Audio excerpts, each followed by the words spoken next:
ladies and gentlemen, welcome to another episode of The Flank. I'm joined by the 20-time champion, the 2-time world champion, a legend to the Call of Duty scene. Give it up for Patrick Price, aka Aches. And I'm also joined by another world champion, 2 world champions here on The Flank, Mr. Chris Parasite. How you guys doing, man? How you guys feeling? Long day today. Yeah, I'm feeling good, Tom. I'm feeling great, actually. I went 4-0 on predictions. That now puts me at 7-0. I like that. I don't know if I'm the leader. I'm probably tied with a couple other people, but yeah, predictions going great so far. Cool. What about you, Chris? How you doing today, man? You doing good? Yeah, I'm doing good. Today was actually a lot better of a day for matches. We had like 2 Game 5 matches, so it wasn't a complete snooze fest, and we got to see some good things out of the new faces on some of these rosters. Yep, no, 100%. Yeah, we had some good matches today. We also got 2 special guests for you today, ladies and gentlemen. We got Tactical Rab, who's going to be joining us, not for much. It's very, very late over there. Where you from, Rab? Where are you again? I'm in the UK. Oh, so you're in the UK. Yeah, right. But I thought I'd hop on. I was like, look, if this last series is a 3-8, I'll hop on. We'll have a quick chat, and then we'll call it a day. You know, your stage 2 Breaking Point predictions champion. Oh, okay, Mr. Hot Shot over here. You got to Mr. Hot Shot. My predictions are fucking trash. But then we also got another special guest. He hasn't been here in a while, honestly. He hasn't been here, but he's here now. Give it up for Anthony, Zinni, Tony, whatever the fuck you want to call him. Superstar from the Boys Team Breeze. Give it up to Methodz, ladies and gentlemen. Tony, what's going on? Tony boy, it's been a minute, my guy. It's been a minute. What's going on? Hello, Flank. Hey, what's going on, man? How you been, man? How's everything going with the squad and everything? Everything good? Same old. Scrims, eating, trying to go to the gym. I just did some laundry, so, you know, I'm on my adult shit. And, oh, yeah, man. Now here we are. Oh, yeah. Well, listen, I just want to hop into it now that we have Tactical Rab here. Real quick, Tom. Yeah, I sure. want to interrupt you. Yeah, no problem.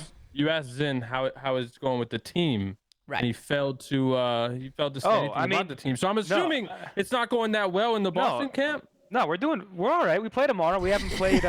We have one match tomorrow. Right, so this weekend is just. We have the last match of the weekend versus New York.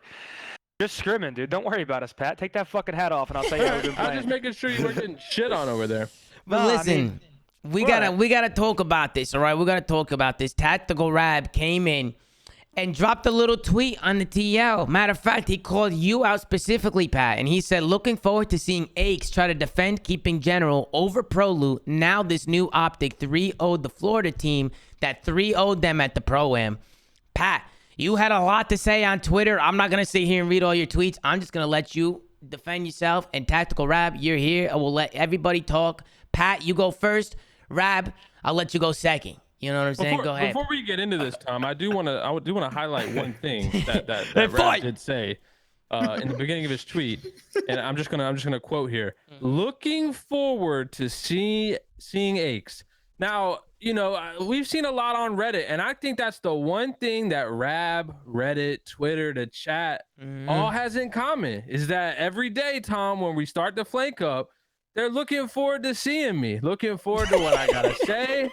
Looking forward to what I'm gonna bring up, and I just want to spotlight that for a little bit. But anyway, going deeper into the tweet itself, Rab wants me to defend the General over Prolute thing, and yeah, as I stated in my tweet, this was a horrible example, and I'll tell you why, Tom. Why? The match of Florida versus Optic at the Pro-Am, and you'll remember this. You were doing the watch party that day. Illy had played previously and decided that the thumb pimple was too much, so he stepped out. And General, on no warm-up, no practice, nothing, had to come in. It was a last-minute series in group play, by the way. So nothing's on the line, right? We know Optic is getting out of groups, even if, like, Haggy steps in, right? What? They're getting out of groups. Must be a glitch. It didn't matter at all. You're nasty, Chris. You're nasty. On that note, I got to go. That series was irrelevant to me, and I think to them as well. And then obviously you saw when General got warmed up a little bit, when the team got warmed up, they beat the #1 team in the game the next day in phase round 1 when money was on the line. So to compare a major 3, a qualifying match, pro points on the line, seeding for the major on the line, to a match in group play at an amateur event with nothing on the line, the outcome of the match. There's money. There's a lot of money on the line, Pat. Tom. In the group play, there was nothing on the line. If Well, Optic, you got to get through group play to get to the money, right? You But know? it's Optic So it Gaming, means something. like they're getting through group play regardless. They had just won a previous series. Like they're getting through either way. There's no worry for them. Okay. They could win 3v4 and get through the group. So like I said, there was just nothing on the line for them. And so, case in point, for that specific example, right? That series, it's apples to oranges, and I think General said it best. Like he explained the the day-to-day situation that actually occurred. Just an apples to oranges comparison. Well, let's also look at what General said, right? Because General came in and he said, "I'm not one to stir up the pot and take bait, but this take is hogwash.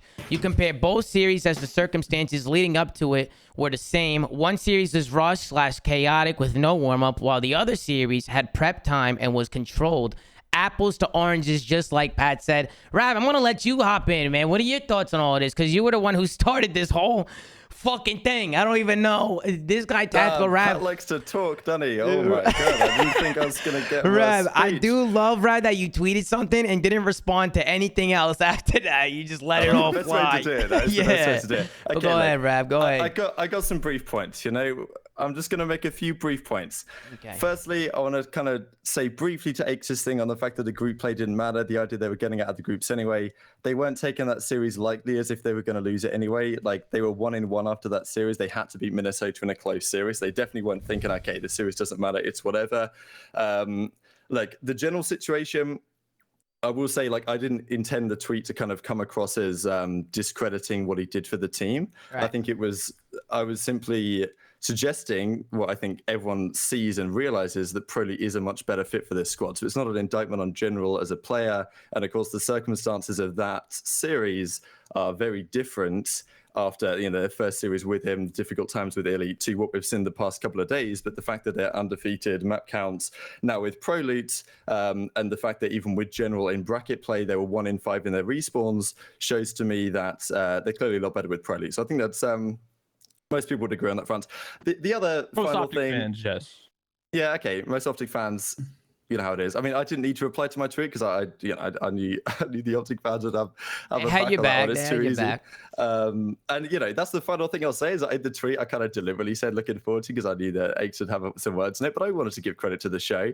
But also like this is Aches said it best. He said it himself. You got him in 4K. He was like, look, everyone says it, Rav says it, Reddit says it, Twitter says it. Everyone's here to tune into the show, and Aches exactly knows what he's doing. That's kind of just my point here in general. No, don't, Brad. I'm telling you, don't give him any credit, dude, even off the stream, even off the show. This is how Pat. He won't give up on his takes, man. We argue about this when the show's off in the T-Speak call. He still argues his takes even when the show's off. Yeah. This is just Pat's take. Pat, this is your honest take.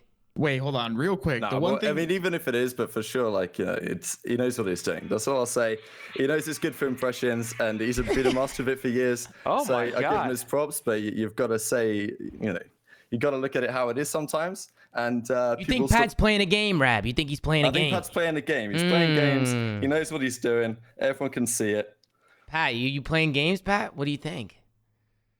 Well, I mean, Tom, that's a hard conversation. That's a hard question to answer, right? Like, I mean, I was playing games for years with Optic fans. No, Chris, here you go. So I mean, like, now to say I'm playing games now, it just seems like it's such a discredit, right? To the absolute just mayhem I've been wrecking on Optic fans for years. So, like I said, I'm not going to confirm or deny anything on this show. But what I will say is that next Sunday, FaZe play Optic. And Rab, when FaZe whoop their candy asses, I want you to tweet out the exact same thing, except reverse, to where it's me being absolutely 100% correct, because FaZe is going to come in. Hopefully, by the way, Optic still has Prolute next Sunday. And when they whip those candy asses, I want you to be saying the same thing about how, oh, you think they still want, Prolute instead of General? Well, hey, with General, they beat them. So if they don't beat them next weekend, then we're going to have a conversation. The one thing I will say is, that point that they beat Florida with Prolute and not with General, that's complete bullshit because of the circumstances that you guys already talked about. But in general, the way fun, no pun intended. But the way it seems like is Prolute was definitely a more seamless change where it didn't really feel like they needed to adjust things. Where with General, I feel like they probably would have needed to work more to get their respawns going, because there is definitely pacing issues there with General, and like we've played against General before. We know the type of player he is. He's not going to be as aggressive as someone like Prolute. Prolute's a natural SMG player, so naturally he's going to play a lot quicker and be a lot quicker. He showed out today too, Chris. He played well. On top of that, and this isn't even a shot at General, but Prolute is a genius in search and destroy. And what's Optic's best? What's been Optic's like best game mode? Listen, I'm not going to discredit anybody, but genius is an absolute stretch. What, bro? If you've he plays S&D chows like for years, I'm not saying and he's Prolute's not disgusting. Insanely talented. I'm just saying I'm giving him credit. Let's be conservative on the word genius. I've played with Prolute before, and I know that, and I know the type of player he is. He's a very, very smart individual when it comes to search and destroy, and search and destroy specifically. I'll call him a genius because I think he's a fantastic player and he's very smart. But anyways, he's got different standards, I guess. And Ray called him the other illy. Listen, you don't know the guy. You just met this man. I teamed with him in Cold War for like a day. For 2 weeks. Nah, and bro, we were smoking what was their team name? What was Paul X's Wester. Yeah, we were smoking Wester on their West Coast host on a quad East Coast team. But anyways, what I will say is the Prolute swap is just a lot more seamless, and it retains their credence in search and destroy. Actually, Prolute costed me. Hold on. Get Diamond Con here. Prolute costed me. It was Garrison Control. It was A point. We had Wester pin, and Prolute did this dumbass chow off top boxes. Yeah, Prolute. Actually, I gotta tweet you because I just remembered that absolute cost to me in that 2K. Well, listen, before Pat continues, before Chris continues, Rab, I know it's late over there. I don't want to keep you too long. I'm going to let you get your final thoughts and final whatever. And also shout out your YouTube. Shout out everything, Rab. Let everybody know where they can find some of your videos and stuff, Because Rab also be grinding the content game, ladies and gentlemen. Tactical Rab's on his bullshit. You know what I'm saying? He's still in here, right, Rab? You there? I'm still here. I appreciate it, sir. Don't worry. You're not going anywhere. No, I'm out here now. It's just past 2. But final thing I'll say is look, let's say FaZe do come out and beat Optic next weekend. If I was Aches, I'd be saying, oh, well, they've got a substitute, so it doesn't matter, So we can play it each way. But yeah, I'll say, appreciate all the support on the channel lately. It's been a tough time, I think, in COD. The break hasn't helped. I think everybody knows it. It's not been great. Viewers are a little low, right, Rab? The viewers were low. They've been low the last couple of days. It's tough on all content, It's not just my channel or the flag, but also anyone who's trying to make COD content right now is not ideal. So we have the Valorant channel, we have the F1 channel. All-time highs. The Twitter engagements and the live viewers are class. Well, I think now we're starting to get back into it. It's momentum-based YouTube. Yeah, no, 100%, 100%. I was talking mainly just about the CDL stream. I mean, there's just the viewers haven't really been there. I mean, we had there was 15 to 17K live viewers today for the first few matches. Reminded me of Epsilon versus Vitality from World War II. I remember watching 9K viewers back in the day. I mean, we definitely took steps. We've taken good steps, but sometimes it feels like we're taking steps back. I feel like the break didn't help anybody. But Rab, we're back now. We're back now. We got matches now. The momentum's back. And Rab, thank you so much for hopping on, man. Thank you so much. I really appreciate you, man. Again, I want to let you. Show. Thank you, bro. Thank you. I look forward to catching up in the morning. Tuning in next Sunday, May 22nd, Optic versus FaZe. I know it's a late match for you, but I need you tuning in because I'm gonna be watching. Ooh, that's a late one for Mr. Honestly, Rab. You guys should put a bet on this. I'll be tuning in. Dude, a little bet might not be too bad. I need entertainment. You guys should definitely put a bet on that. But yo, Rab, thank you so much, man. Thank you, brother. Tactical Rab YouTube channel. Oh no. All right, Rab, we'll let you go, man. On the stakes. I don't want. I feel bad because I feel bad. You told me you were tired, so I feel bad keeping you on too long. Tired. So, you're cracked after watching the games, huh? I'm cracked. I'm always cracked. I mean, I just watched Eurovision. I don't know if anyone's in the UK here, if anyone's still awake, but Eurovision was big tonight. I know it's not a thing in America, but there's a lot of UK viewers. I've been called a bunch of UK insults a lot. Yeah, Pat's been being called. Ake's been a bit of a plant pot. He's a plant pot. He's a bellend. He's a whatever. Have a good one, Rab. Have a good one. Thank you, Rab. Hey, Rab, thank you so much, brother. Appreciate you, brother. Thank you, man. Thank you for coming on. Take care. Have a nice day. Brush your hair. Take care. Brush your hair. Like that, Rab. I like that. Tony, what's up? What are your thoughts about all this before we get into the matches? We're about to hop in. I think Pat's a fucking idiot. I think they're way better. You're asking, by the way, the one Optic player or the one player in the pro scene who is the biggest Optic fan, by the way. Hold on. Not like a little tiny grain, like when you chop up the grain, you get like a fat salt. Wait, that doesn't make sense. He said correct. Anyways, it's just common sense.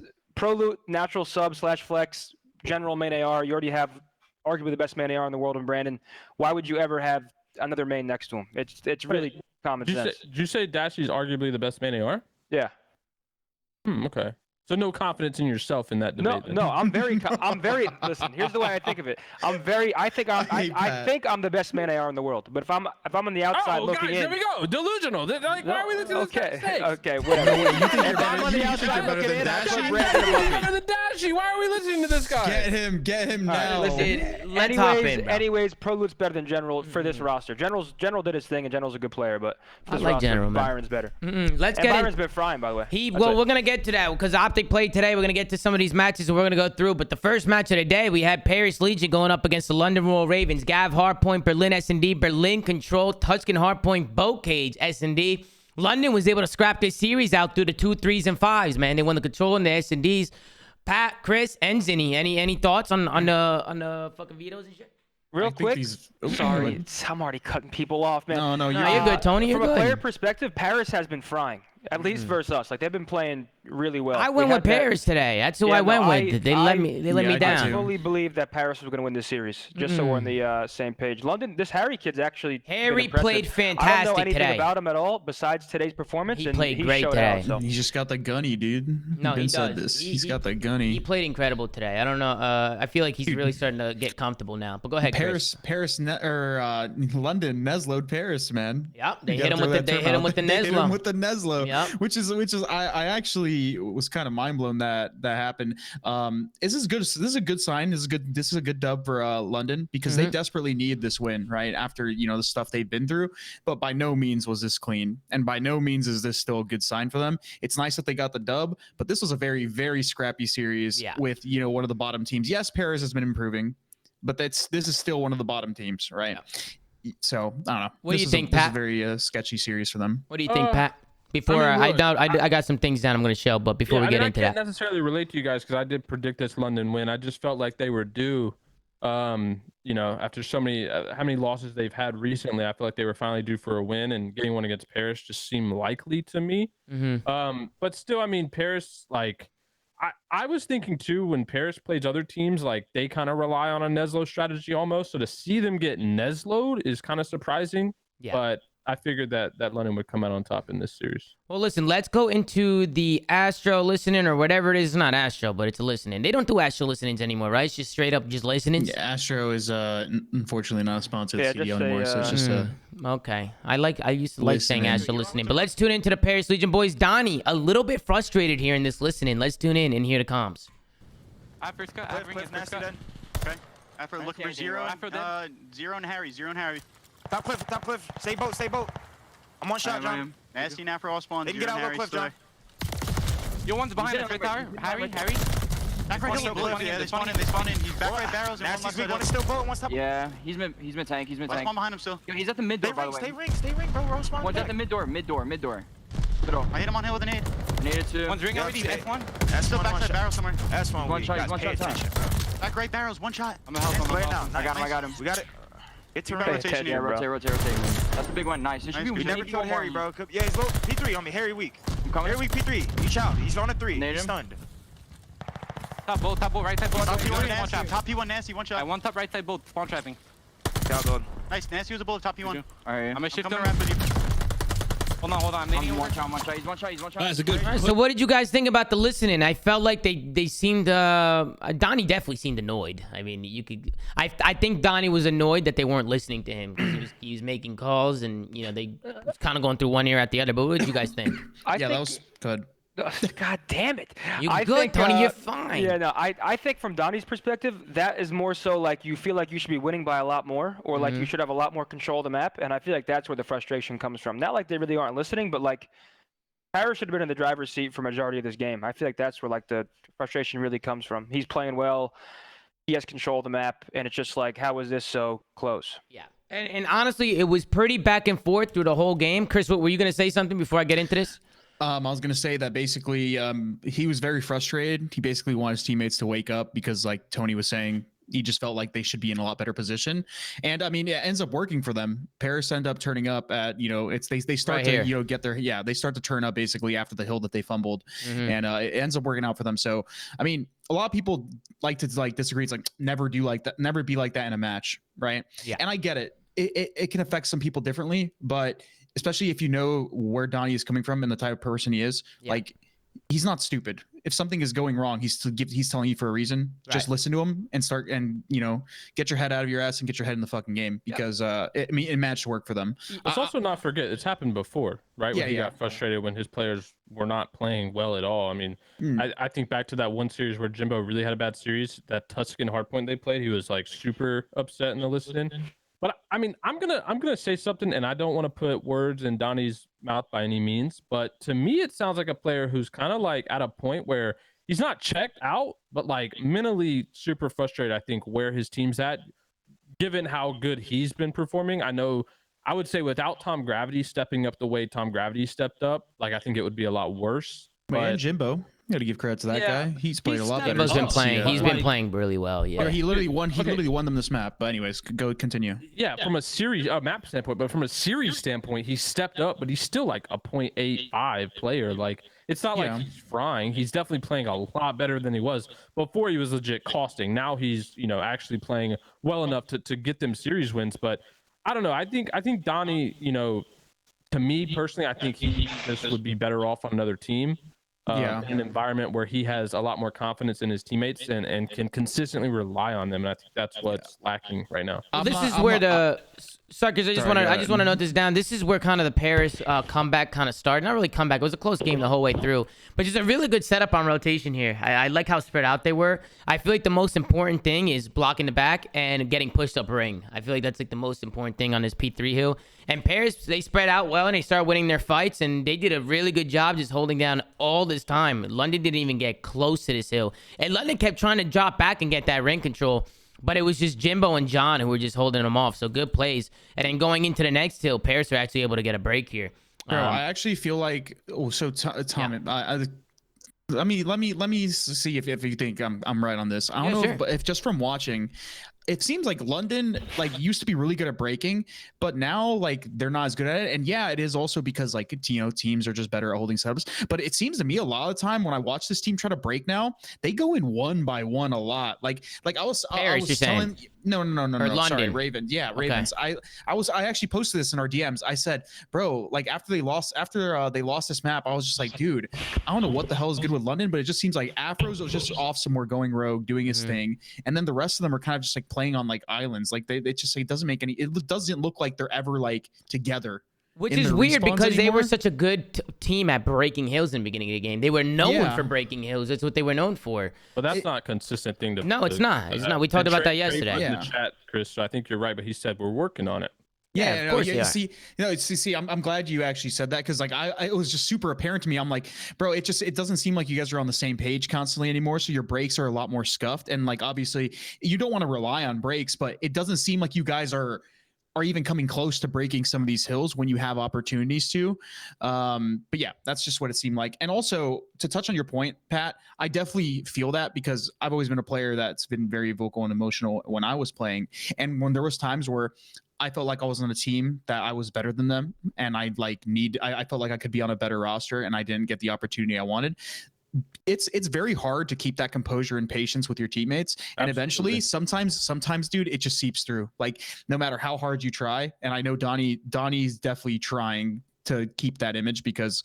Yeah, it's pretty obvious. He's very, very, very good player. I think he definitely deserves to be on a better team. And it's hard to keep that composure all the time. So, I mean, I feel for the guy. But I mean, at least they're making improvements. So hopefully, they can start producing. Yep, and then we saw it on the screen. I kind of went through it a little bit, but they just get so much time on the P3. They use the streak to break P4, and they just pin London back and chain the P5. So Paris just finished that second half of rotations flawlessly. They played that first map really well. So good job by them.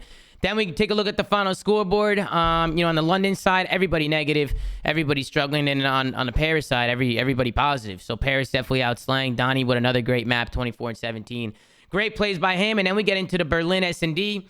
And this is kind of where London just dominates, right? Like London just comes out and it's just absolute smoke show. Some individual plays coming in from some of the London boys that I'm gonna show you guys. One of them being in the 2-1 round. It starts with Afro going nuts. But what would you guys' opinions on the 2-3-5s for London? I felt like they looked really good in the S&D today. They dominated. And we can start with you, Chris or Pat, one of you guys. I'm just trying to think about it. I'm like, yeah, they looked like a lot better of a search team now. I think they're getting a lot more practice. I mean, I'll tell you what I think. I mean, personally, I just think that they're playing off each other really well. They're not caught lacking. They're not getting solo chowed. They're not getting picked. I feel like London does a really good job working the map. And then of course, you have the individual play from some of these guys. Like they have that talent where they can just kick up at any moment. But what about you, Tony? You're the special guest. Anything about these London guys that impresses you in S&D? I mean, we were scrimming, so I was like in and out of watching matches. Okay. As like a generalized, we watched some of this. They're just a well-rounded search team. I feel like their plays are pretty together. Paris, like they have players that go and get first bloods and like can get kills, but like I feel like London is just a better search team. I think it's just that simple.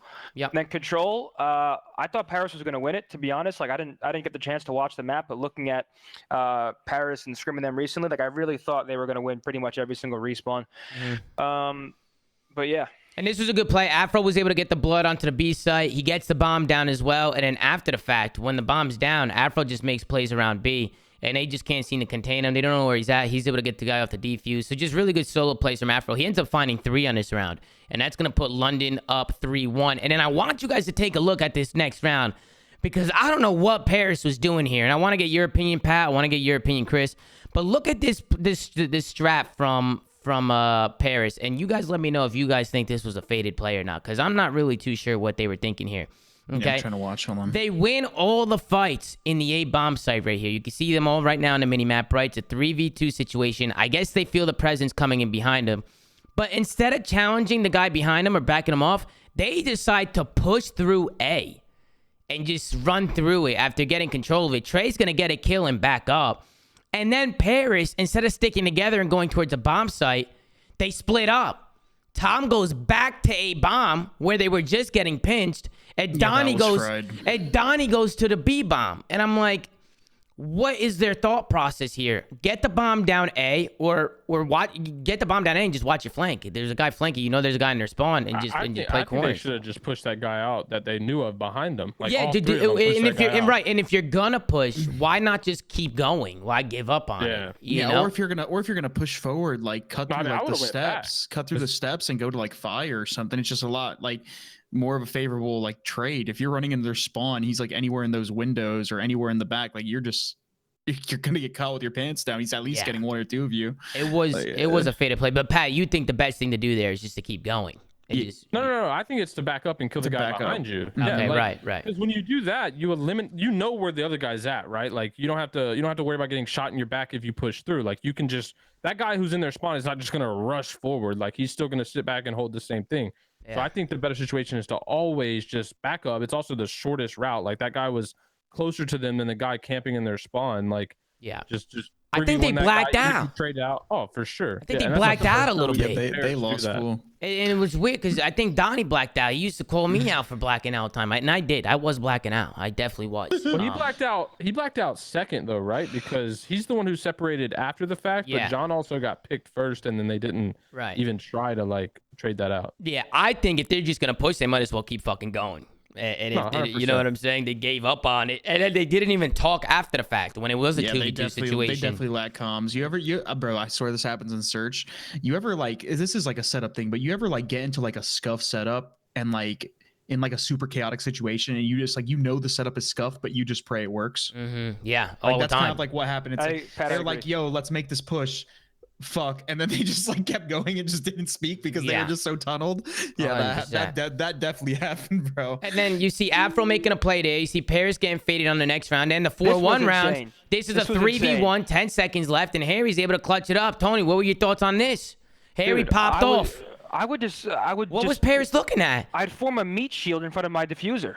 I would just have all 3 players all around the bomb site, all pre-aim, and just blasting this guy as soon as he peeks. I just can't believe Harry's just out here in the open and he's not getting like double shot or anything. Like, look, he's just standing there. I don't know why he was like hard pre-aiming. Like, I don't know. Do they know he was there? I'm not sure what was that. I don't think so. I don't think they knew where he was. And then Donnie tried to snipe him. Wait, I thought he was Pomage. Yeah, this guy Donnie thought he was fucking Pomage or some shit. I mean, Donnie should have hopped the bomb. Well, actually, I don't know if the other guy had a sub, so I can't tell. That pistol has insane range. The pistol is nuts. I don't know how it's not G8 yet, especially with the extra 5 bullets in the automaton now. Yeah. It's pretty crazy. What? It must be a glitch, bro. People are running fucking like 4 ARs. Tony, you asshole. G8 that shit, Tony. G8. G8 what? The pistol. I love that shit. Yeah, of course you do. Yeah, No wonder why you love that shit. Take a look at the final scoreboard. Afro 8-5, Trey 64, Harry and SD doing their thing too. A lot of solo plays coming from Afro, Harry, all the guys were doing their thing. On the other side, Donnie with a little bit of a stinky. It happens, whatever. He's been their best player all year. It happens, man. What are you going to do? We get into the control, man. Now we get into a Berlin control. Look, the Berlin control was a little bit interesting today. Watching teams play it now, like people definitely play the map the same way. I feel like everybody plays this map the same. You have people lurking on offense, trying to get spawn kills and trying to be a nuisance in fire and trying to be a nuisance on the spawn traps. And then for the most part, you're just flooding through front half the time and trying to work a 3 or 4 dead. Zinni, is that pretty much sum it up on how to play this map? Because that's what it seems like. Yeah, this map. It's just a flood fest through front, and if you get 3 or 4 dead, you stack the beat doing. Yeah, I mean, do you think offense is better? I was gonna ask that. I think offense is better. Getting A is pretty much free, and then if you get one wave of kills here, they spawn back fire, and you have like the best spawn trap in the game. It's not free, but like this is definitely the best offensive map by far. Interesting. I'm not gonna lie. I think people are playing this wrong when it's the B point. I think people are like. Please tell me how to play it. I think people are a little. I think people are turtling a little too hard around the point. I almost feel like you should literally have your entire team like pushed out towards like the train station and the train and like around this broken cut, because think about it, right? If you set up around that train station and somebody goes in the window, they can see the entire cross towards the back of your spawn from the apartments while the rest of your team covers the train station doors in the back of the train station. And realistically, who gives a fuck if a guy gets behind you? Because unless he takes a sneaky route and goes all the way around the back alley through the back stairs, he has to actually physically step on the point to he'll basically alert your entire team that he got through, rather than like actually playing to watch the flank, watch fire, spreading yourself too thin on the front side, and then allowing them to basically push through. I feel like you should literally overstack the front of the point and basically leave your back open at that point. Well, I mean, because then if you get kills too, Chris, you push up train and you just spawn them all back left. You know, you get the kills, you push up, and they just all spawn back warehouse. Yeah, exactly. And if one guy gets behind you and gets onto the point, like, who gives a shit? You just turn around and there's a window head glitch, right? Because you can literally, like, if you just maintain control of this building right here that you're watching where temp is and the back train so they can't actually physically wrap around you, like, I feel like it's so free. Yeah. And you can see on our screen now kind of how London was able to win the offense. They just go B off the rip, which everybody does now. Every team goes B off the rip because they know it's the harder point. You might as well just take the gamble, see if you can get a clean wipe off the rip and stack the point. And that's what London did. They didn't get the point, but they got 2 ticks, and that's pretty good, man. You're going to get the 8 point. You're going to get the extra time. Now you got 2 minutes to work with to get 1 tick on B. I mean, this is looking like a London dub right from the start. But, Pat, were you going to say something? No, yeah, I was just going to say, I mean, I think that breakdown was insightful on how, the best way to play the map is, but I still think we're complicating. At the end of the day, the best way to play is just to get 3 points before the other team does, right? Like, that's the simplest way to play control, period. To get 3 points, the other team does a great analysis, Pat. Yeah. Fantastic analysis coming out of you. I'm just trying to keep it simple. But do you see what I'm saying? Okay, look at what Afro's doing, right? He's getting up to here and disrupting all these kills. Why even put yourself here? Why not just overflood the train station and cut the cross from the inside of the building? Yeah. You'll know exactly how many people are coming, or you'll sense it based on the pressure that the players on the train side are receiving, and you'll react to it. Putting yourself yourself on those in the platform and all that stuff just leaves you open to getting killed from people that are flanking, going up the steps from fire where Nasty was, etc. You're just putting yourself in a stupid spot that doesn't even need to be watched, because what do they have to do from here? What does Afro have to do? He has to actually physically get onto the point, and once he does that, you just turn. It was interesting how London broke it too. They all just flooded through middle. Somebody played like late played their side. You could kind of see it here. You could kind of see it just playing up. You see how they all forced through fire, and then they just have somebody play zero, just kind of playing their side. Kind of just pinching the point. I actually like this. I like how they set this up, because if you all come through mid, you can probably solo chow or single somebody out watching the stairs or watching the flank. Look how many 1v1s this is. Collapse on a plant. Right. No, I agree. And you could tell. I think Paris is just worried. I think they felt the presence behind them, and there wasn't anything they could do about it. They lost the fights, and London was able to go up 2-0. They did exactly what they. Chris, I'm confused. Can you just real quick tell me what your ideal setup would be? Because I'm curious as to what you're actually saying here. So you're saying on offense or defense? On the defense. On the defense, don't actually have anyone watch your fire pinch. Don't have anyone necessarily watch the white steps pinch. Get control, or you can if you wanted to play the staircase by secret, right? You're saying play completely towards ticket and back train. Yes, literally. Why? Because if you know those windows, right, in the long hallway of the train station. Yeah. Just get in the window and look at the cross to your fire. You'll know it's a pretty easy gunfight for people that are trying to cross the apartments. If you play that setup though, Chris, that's super risky either way. No. Here's the thing. What he's describing is what every team is already doing. That's what I'm confused. Maybe it didn't happen. Every team's not doing that. Every team's not doing that, Tony. No, they're not. They're not doing it to that extreme. If they're trying to do it, they're not doing it right. Not to that extreme. People are 100% turtling up, firing on point. 1,000,000%. No one on Scrim was doing that, because you're. They're doing it right now. Paris is doing it right now. Here in the screenshot, they're turtling up on the point and just watching it back when they can easily just keep pushing. When they literally can see there's nobody in the train station. Just get control of the train station. And it is a little bit different now because London has 2 takes. I agree. Having someone train. Think about this. Think about it. Think about this. Right, you get one person where Trey is on the minimap, number 1. Right, you get one person where Donnie is, but not inside the point, number 6. Whoever's number 6, you get him on the staircase, kind of playing around secret, playing around the train station. That guy can be a flank watcher, because what can he do? He can head glitch the little window, right? The big window, and look towards the back of his spawn. If you really are concerned about somebody pinching you, correct? And then the rest of your team is literally playing up on the train station, supporting the guy on the back train, right? By cross-firing from the doorway, right? One person in the window watching the cross from apartments to backfire. And you basically just have every piece of information cut. If you see them crossing to fire from apartments, unless they take the super mega long route around docks, you're gonna see them. You're gonna be able to count those numbers. Yeah, I agree with you. And if you're trying to be safe about it, and you play a guy in the window, he can literally stare at the back of your spawn through the big giant window.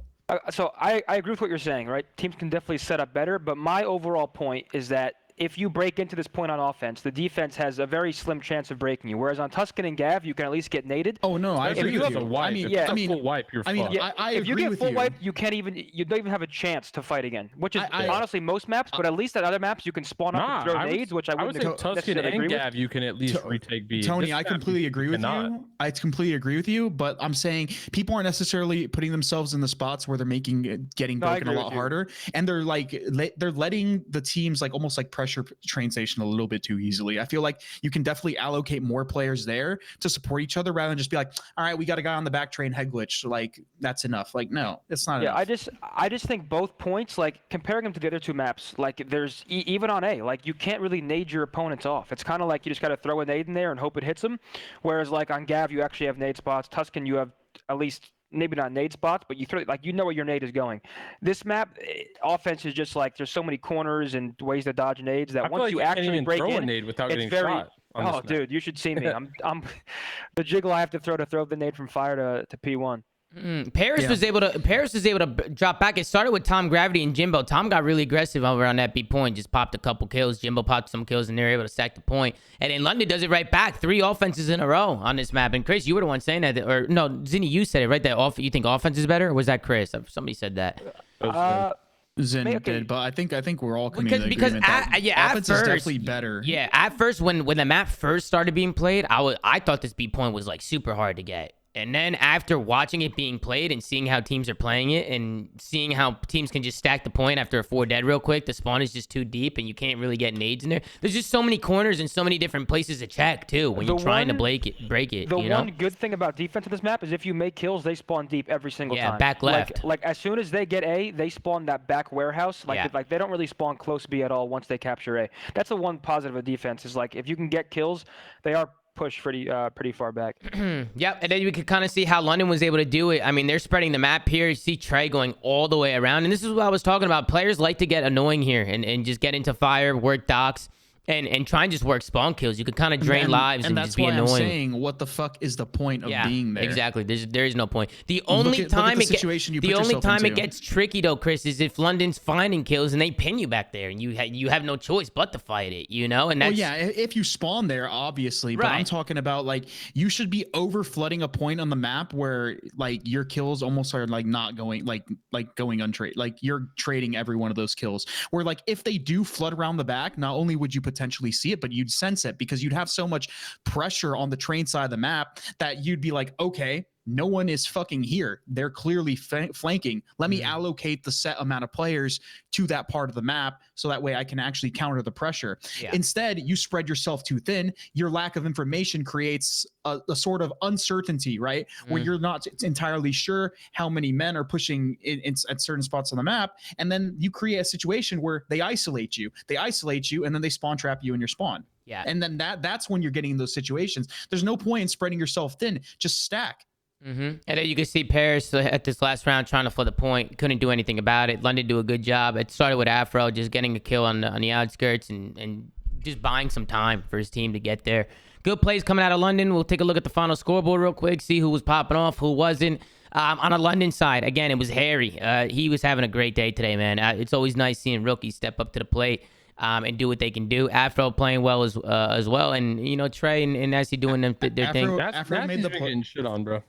Who? Nasty? I'm just trying to call it how it is. He's been getting fried. I feel Nasty's a good player. I mean, but how long? Their best player early on. Yeah, but I see that we say that about so many players, man. So many players are playing so well, then they play like shit for 2 weeks, and then they play well for 2 weeks, and then they play like shit for 2 weeks. It's a recency bias thing. I've been talking about this for ages. It's just the sample size that we have now compared to what we used to have when you have pool play and a bunch of matches. Everybody sees someone have one bad match, and it's like, oh, he's falling off. He's playing like shit. He's not playing that good. I think Nasty's pretty good. I'm not saying he's been playing as good as he was, but the sample size is just you got to at least let the stage play out before you make I'm not a saying statement like he that. sucks. We're just saying he's been getting shit on. And then on the other side, it was Tom Gravity who needs some help. Tom Gravity's been great, man, for Paris. He's been playing really, really well. I think he's definitely stepped up his game. He stepped up the pace a lot too. Tom's been and he was the main reason they won that offense too. So just good job from Tom Gravity. Needed a little bit more help there on that one. And then we get into the Tuscan, man. We're gonna bring this over to the Tuscan hardpoint. Trey 0 on an SMG for this one. I thought he switched back. What the fuck's going on? Remember, Sam said that. They chalked it after 3 hours. Yeah, they chalked him on an SMG after 3 hours. Yes. Right, but now he's back on an SMG. That's what I'm saying. I don't know. They said he chalked it. Now they unchalked it. Trey, what are you guys doing, Trey? What are you guys doing? I'm so confused. As soon as I see him on a sub, I'm like, dude, what is going on? I think it's maybe just one of those things where he's just kind of like doing what he wants. You think so? I don't know. I think if he's feeling Trey, like, is that true? You doing whatever you want? I mean, I don't think he's like set to like. I feel like he could be. I mean, listen, I don't mind that. I don't mind that if that's what he's doing. Let's say he breaks off the rip of a map with the submachine gun, he likes it and he's doing well with it, he'll stick to it. If he's playing shit with it, he gets fried, he'll swap. I don't know. I don't mind it. I definitely don't mind it at all. I mean, after the first rotation of hard points in this one, it was pretty much a tie game. We can go into the second rotation where Trey was able to just take a route and break that P1. Let me round it back a little bit. I'm going too far. Very back and forth hard point from Paris and London. This was a big map for Paris to push this to a map number 5, but it was a very close one. Going into this P5, we know how mixy it is, nades, shit, everything hitting the fucking fan. And then going into the P1, this is where Trey was just able to take her out and break. You can see number 1 on that mini map. He's gonna go off, push through old. He's gonna wrap all the way around green. We've seen Simp do this a lot too, right, Chris and Pat? Just push through old, go all the way around, take a long route, and then once you kill the kid top fire or top church, that's gonna open up mid map, and then London's just gonna swarm on in. So really good plays. I even like the tack usage from Trey here too. pops that tack. He's going to get another one. Good break coming in from London, but it didn't last too much longer. Because after this, Paris just kind of roll away with this one a little bit. Donnie was able to get some streaks. It was Donnie and Harry who were popping off again. Harry had another good map here, and Donnie was doing his thing. So Pat, Chris, any thoughts on this one, on this map? I'm gonna find the key points. Not necessarily. I just think Paris again, or not Paris again, but London again is kind of just struggling with their HPs. They just have pacing issues sometimes, and they don't really wait for each other consistently. And I don't know, they're just struggling in HP. They just they haven't been very good. Even when they had Gizmo for a bit. I think I don't really know what needs to change, but like, you know, the one thing that I noticed on the Gavutu, which is it's a lot easier to see on Gavutu because such a big map, is they don't really wait for each other as much as they used to and coordinate as much. So I mean, they definitely need to change that. But Paris has looked a lot better right there. Yeah, Paris has looked a lot better in respawns. I think you're getting production out of everybody, and I think a big catalyst to why this map was a Paris dub was John. John played pretty good on this map, and John has been one of those players that has needed to step up as well for the Paris lineup. Yep, so there's a few people like that when they step up, their team wins games. Like I feel like, especially in this game, like when you have an SMG player, especially one who's I don't want to say Jimbo's like not talented, but like when you don't have a superstar SMG player and your superstar SMG player does lack, like we look at the Pred and Sib situation, like it's the same kind of thing. Like when that happens, when that player underperforms, it's really hard on the team to win the map, like really hard. Yeah, mostly hard point, but this is an AR game, bro, and anyone that tells you otherwise is fucking fried. Not only did your gun get buffed, but you have a obscene pistol, while the SMG players literally have bloom. It also shoots lasers. I mean, the gun shoots really. That is fucking delusional. Nah, no, it's not. It's an AR, Tony. No, it's not. Hold on. I'm not saying the ARs aren't gross, but the SMGs are the most impactful players. Easily. Of course, they always are. In every game, they are. So how is it an AR game if the SMGs are the ones who actually? Because SMGs. Go ahead, Chris. Well, because having a weapon like the automaton that shoots very fast is very forgiving. On top of that, having an OP pistol, not only just it doesn't negate it completely, but it negates some of the impact the SMG players have, because the ARs can do some of the stuff the submachine guns can to a degree, but while also playing their role. They're both really good guns. Okay, they're both really good. I'm not saying you can't kill cross map with an MP40. Hold on. But the automaton is gross. Let me say it is a very good gun. I'm not saying the MP40 is miles better, but I don't think this is an AR game, especially when you look at the maps. Bocage is not an AR. What is harder to do? Kill across map with a submachine gun, or kill up close with an AR, or just the AR spec? And I'll call it the AR spec because you have a shotgun pistol. What is harder to do?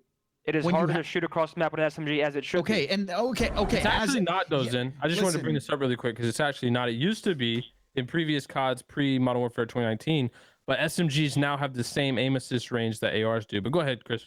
Okay, I will say, see, of course it should be, but it doesn't really matter if it should be. It's just facts.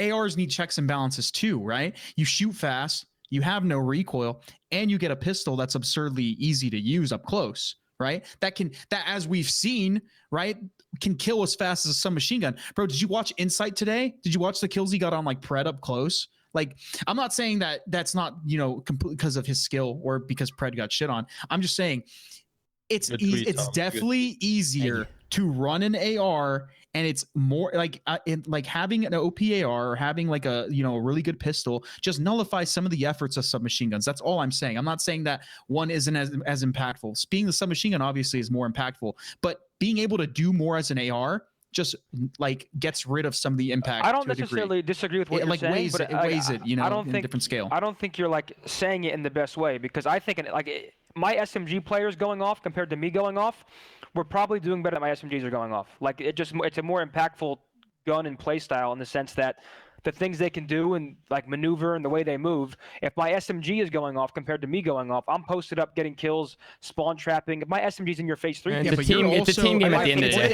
It's a team game, but you're also like you're not slow. Don't take that as me saying that. You are the person that posts up when you have somebody like TJ, or when you have like a flex player, right? Like you saw it with like Spart, for example, at the major. Granted, he was using a Volk, but even when he would use the AR, like you see it when you have players like just any flex player, like Celium, for example, going off with an AR, bro. When you have a player like that, and Celium is a very special case because that guy's disgusting. But when you have a player like that going off with an AR, that guy is producing as much impact as any submachine gun player in the league. I don't care what anyone says. That guy wins like all his up close I wouldn't go that engagements. far. I wouldn't go that far, but I would say this game is pretty balanced right now with the auto and MP40. Like, I don't think that either gun is like miles better than each other. I think in the beginning the MP40 had the. So then why do you need a pistol? It's easier to, bro. You guys are taking this argument the wrong way. SMGs are harder to use and more effective, but ARs are easy to use and less effective. But ARs are still easier to use. That can't be argued, and I think that's where you guys are crossing the line. Like, I'm just saying, like,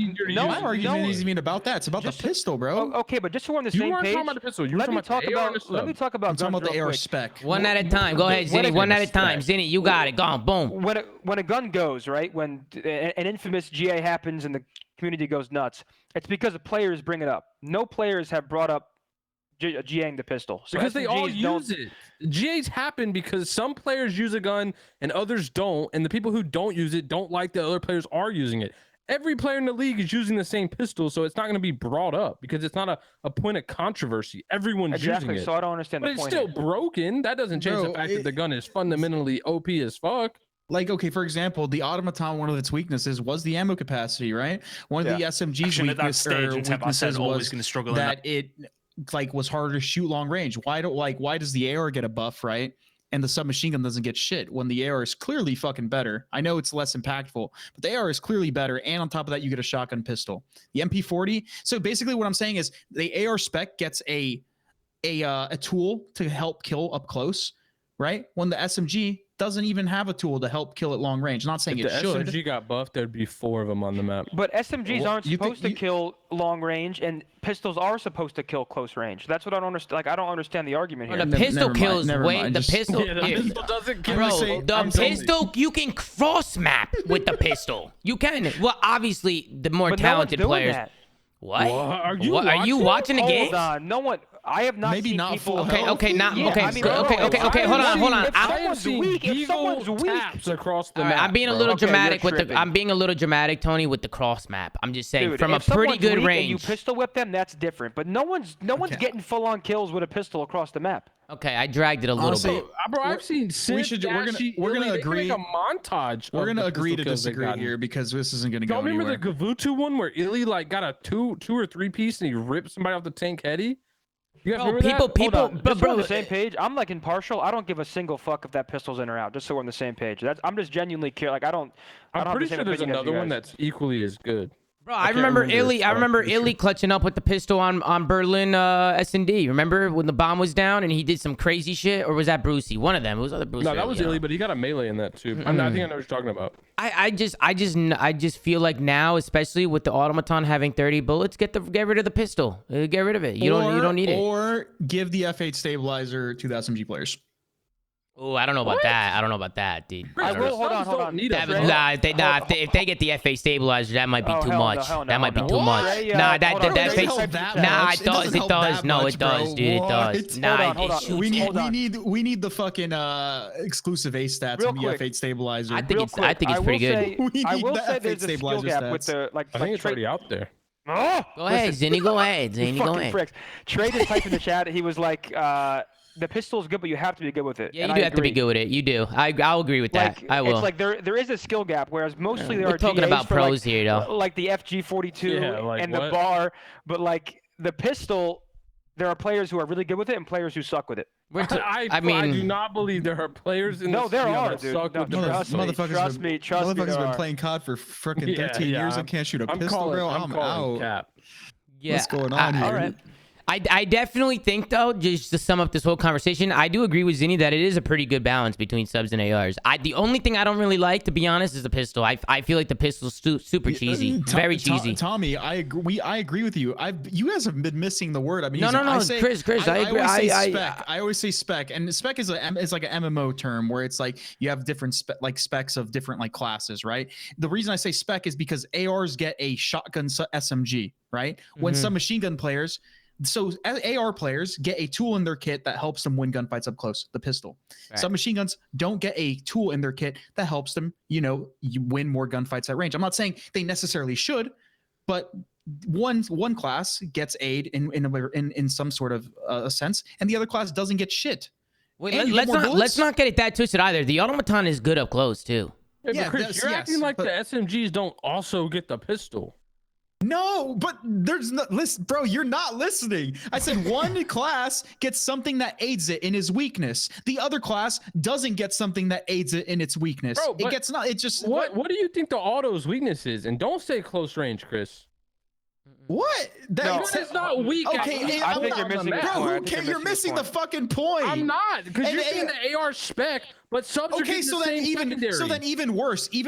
You're saying the automaton is good up close, and it gets a shotgun that's also good up close, while also having better range than submachine gun, clearly because it's an AR, and having no recoil. You're further proving my point because you're saying the AR is in general better than the submachine gun, while also being all the time to kills are going to be close. The thing that separates ARs and SMGs are like sprint out time, ADS time, shit like that. Not actual damage values. In a game where slide canceling, the time to kill in this game is instant. AR kills almost the same up close as MP40 does, barring headshots, which I think is the biggest problem in this game. I feel like every kill in the kill feed is a fucking headshot to begin with.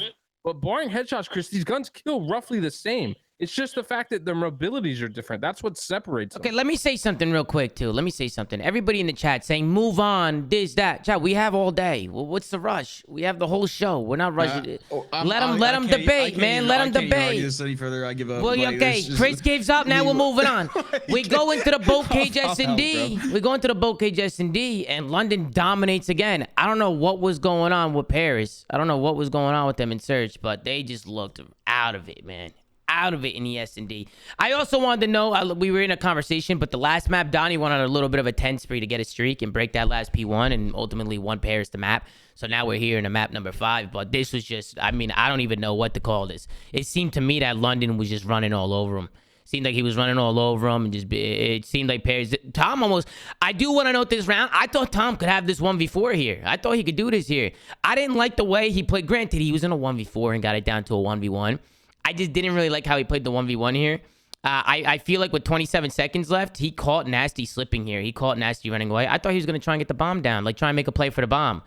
You can see Tom with 20 seconds left. Instead of going towards a bomb here with the pistol, he cuts and goes back towards tunnel trying to play to kill. But I don't know about you guys. I hate when people try to play to kill in a 1v1. I hate it, bro. I hate it too, but not only that, Tom, there's 15 seconds on the clock. You got to think London knows where the bomb is down. You also got to think Gravity definitely knows where the bomb is down because he's the one that's got to pick it up. Does he really think Nasty's going over there? What? I'm not. He's definitely playing by the ball. And again, Tom was left in a 1v4 and got it down to a 1v1. So it was a really, really good try out of him. It was very difficult. He almost did it. I got aggravated because I was like, damn, he could have actually clutched the 1v4. It would have been lit. I didn't like the, I don't remember what series it was, Tom, but I feel like this is like the second or like third time I've seen Tom like get in these like clutch. I think it might have also been versus London before when they had Gizmo. He gets in these like clutch situations where it's like winnable, and then he just like Tortugas, and then he just like he turtles up, and he just makes like a questionable decision, and then he does win the round. I actually think it was literally versus the same team on the same map a while back. I remember just talking about how like he kind of like plays a little too slow, but yeah, it's just he's been a lot better though. He's been picking up the pace definitely. I've actually been impressed by Tom. I think he's been playing really, really well. I think he's been really good for Paris.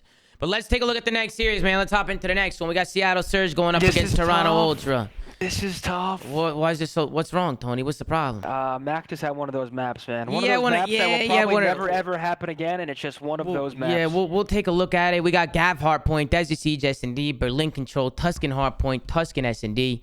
Again, Chris, Zinni, Pat, all you guys, anything to note during the videos? Anything that caught your eye? Anything at all?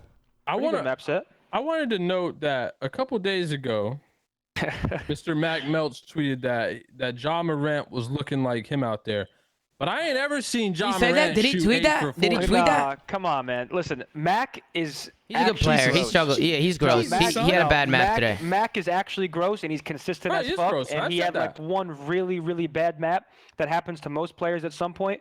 So I do feel for him. Because obviously, I mean, 8 and 30, that's tough. That never happened to me. That never Honestly, happened to that me, was bro. a Never happened good. to That Tom. was a good like 8 and 30 though, because they barely lost. So that was a good one. Yeah, he was doing like, something right. He was putting dab. Actually, I can't even say. He was All I putting gotta damage say down. is I saw like the father, sheet. like son. All right, like father, like son. He's taking after me. He's due you for his think, you think stinky. the sun was in his eye or Yeah, what? the sun, the lights must have been in his eye. Something's going on, and I don't know. But no, I said like father, like son, like because I'm his godfather. I brought him up.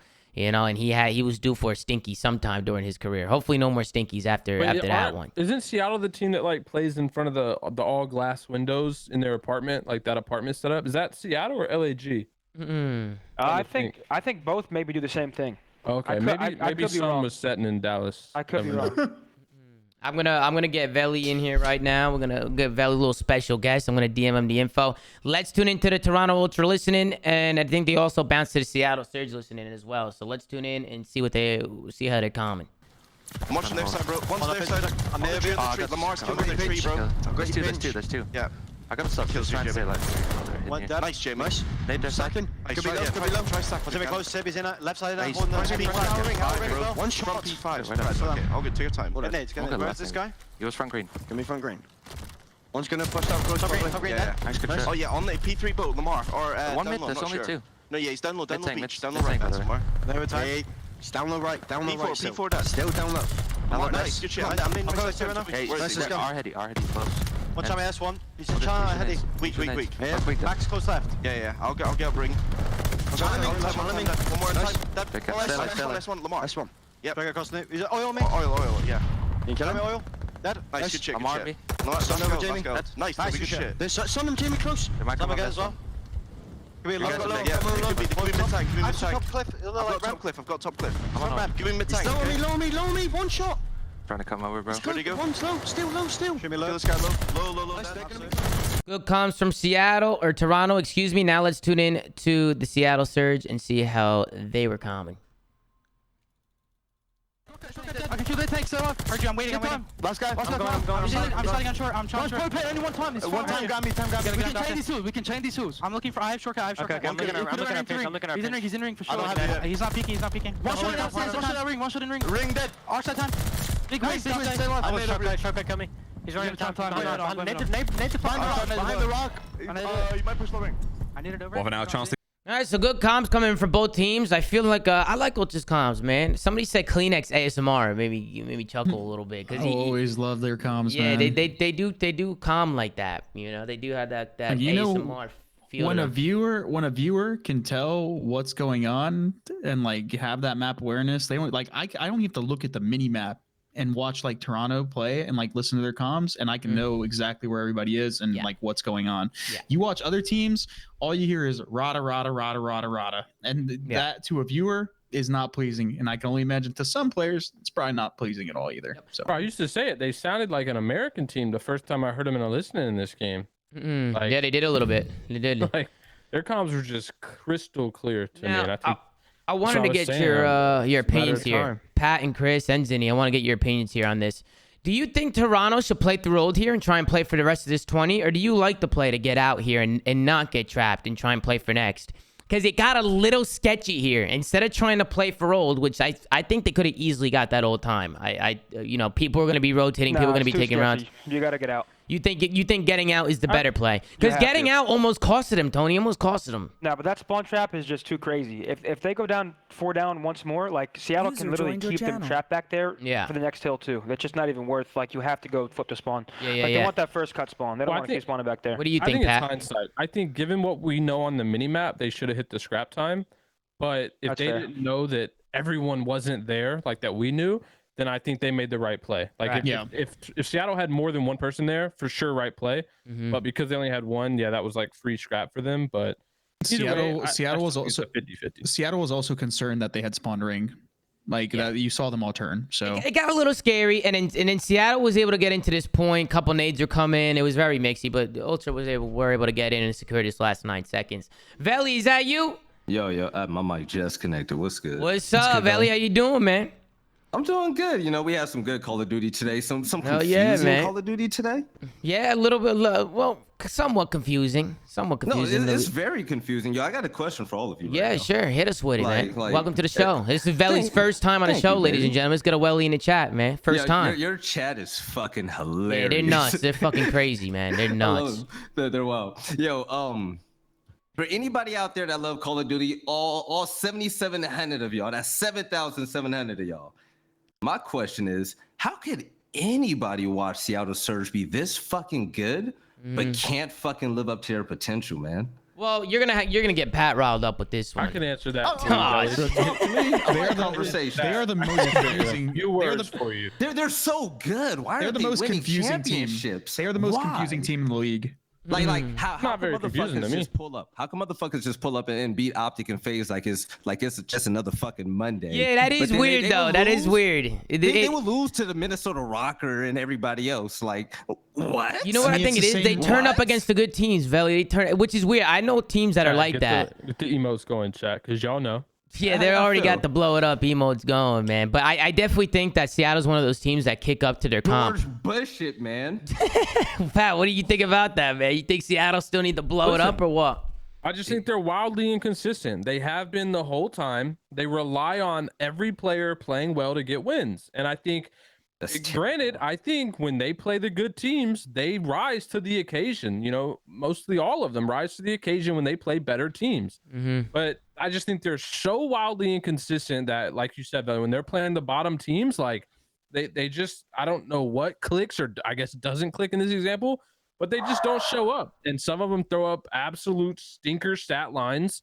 And I feel like it happens every time. There's never a series that they're consistently playing well together. Like even in a loss or a win, or in a win it happens, but in a loss they've never consistently played solid. Like all four of them, someone has always dropped the ball, and it happens once, like every series, one player at least. So I don't know. I think they need some kind of change. You know, even if make Sib the main AR, bro. Yo. Make Sib the main. Honestly, like this is the part that pissed me off about today. Like honestly, Pred was on his bullshit today. He played well today. Anybody that disagrees, I don't want to fucking hear it. Pred was going crazy, and dude comes from APAC, so he comes from the shittiest region in gaming, right? Comes out here, pops off. And then you think it's the shittiest region? I like it.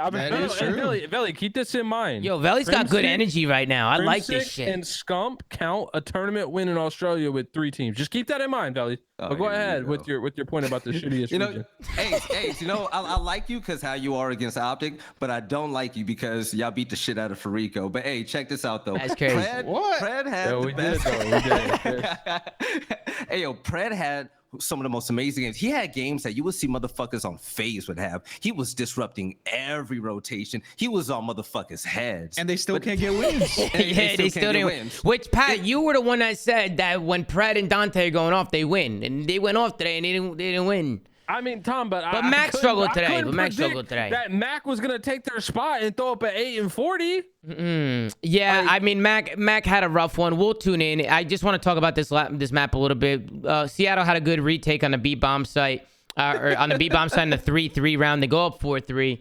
Then we head into the next round. They rush A. They get the bomb down instantly. They win there, and then on the defense, they're able to clutch it up. So once they were trading rounds back and forth. Good individual play, but then once it got to the midway point, Seattle took over. Seems like they just adapted a little bit, and Toronto Ultra weren't ready for it. So good job in the S&D. We could take a look at the final scoreboard, see who was popping off, who was doing their thing, who wasn't doing their thing.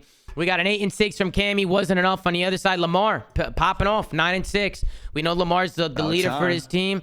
Yeah, Lamar. He's. I think he started the year really hot. Like he was popping off early. And then he kind of mellowed out a little bit. He got quiet, wasn't really showing out that much, which might happen on a team like this because he's playing with a lot of superstars. But now, he's kicking up again in the S&D. Velly, you said you want to move Dante to the main. Yeah, but you know what though? How about this? Like accuracy, like I was a big critic about it because I always felt like if Seattle had a dominant main AR, like they would fucking destroy. But like, yeah, Lamar did come up clutch in a few S&Ds, but I mean consistently though, like he has good moments. If Lamar turns up next time and has an Octane type of run right now, where they both know they wasn't hot, but then he starts tearing it up like Sam, shit, Seattle will be next level. But that max thing was just a once in a lifetime thing. Listen, but I still need to see consistency. I'm not calling anyone to get dropped, but in all honesty, I would love to see Gunless on this team because Gunless, like I said, Gunless brings leadership. He does. He's got hella good comms. He's got hella good awareness. Swagger. He can definitely be a leader, but he is disgusting, like gross. Like no offense to Lamar. Lamar's good, but like he's not on the talent level of Gunless. Like from just a talent perspective. Like we know Big P. Like this guy was literally one of the best players of all time at certain points in the game. Like I think he would be disgusting on this team. Well, now that we have Velly in here, man. Call you Pastor Haggy. You preaching what? Yeah, Haggy do be preaching sometimes, man. I would also like to see Giannis on the Lakers, but can we talk about things that are possible? But we got shitty LeBron. Okay, what's possible then? Let's hear it. Pick up Mike's a good player. Good shout. Yeah, I think Major. I think I'm trying to think of more logistically because I out somebody from Florida. See Minnesota taking honestly just YOLO and set in with the young talent squad. Go get Scrappy Doo, bro. Go get Scrappy to Toronto. I don't think Toronto's gonna sell him. No, listen. I'll tell you what to do. You go and grab Scraps or Wuskin and you bring him back into the business. You bring him back. Ali said that today.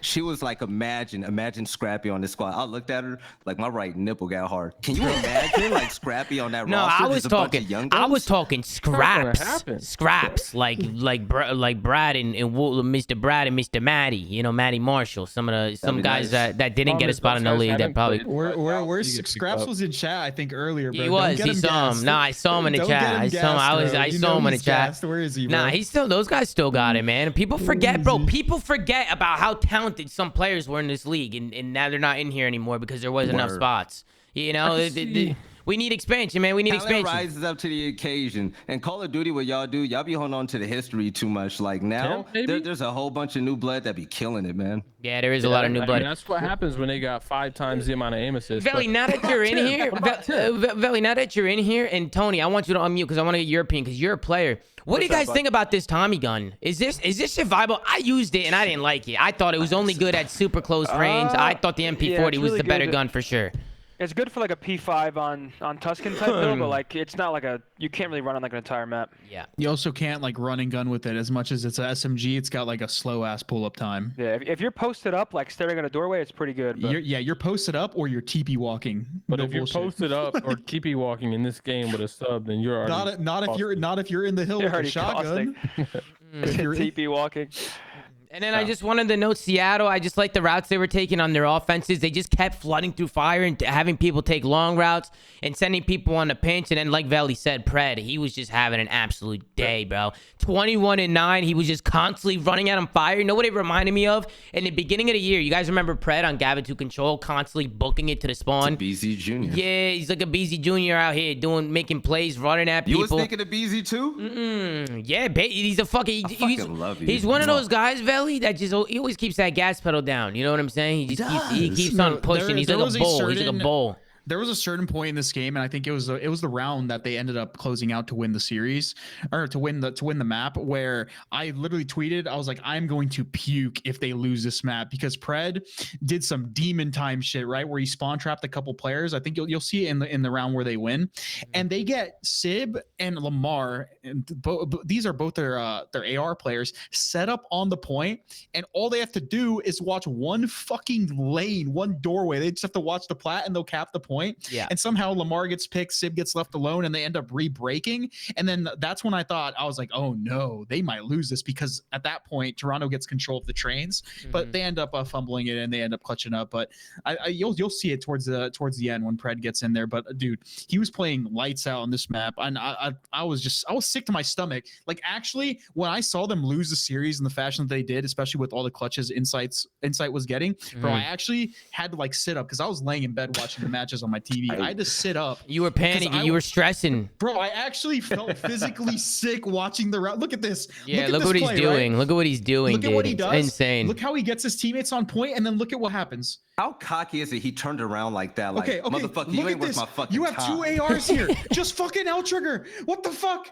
And then look at what? You just have to look at one lane. How do you not like? How are you guys? Lamar was caught throwing a nade, right? If I'm not mistaken. Lamar was caught throwing a nade, and Dante like looked behind him real quick.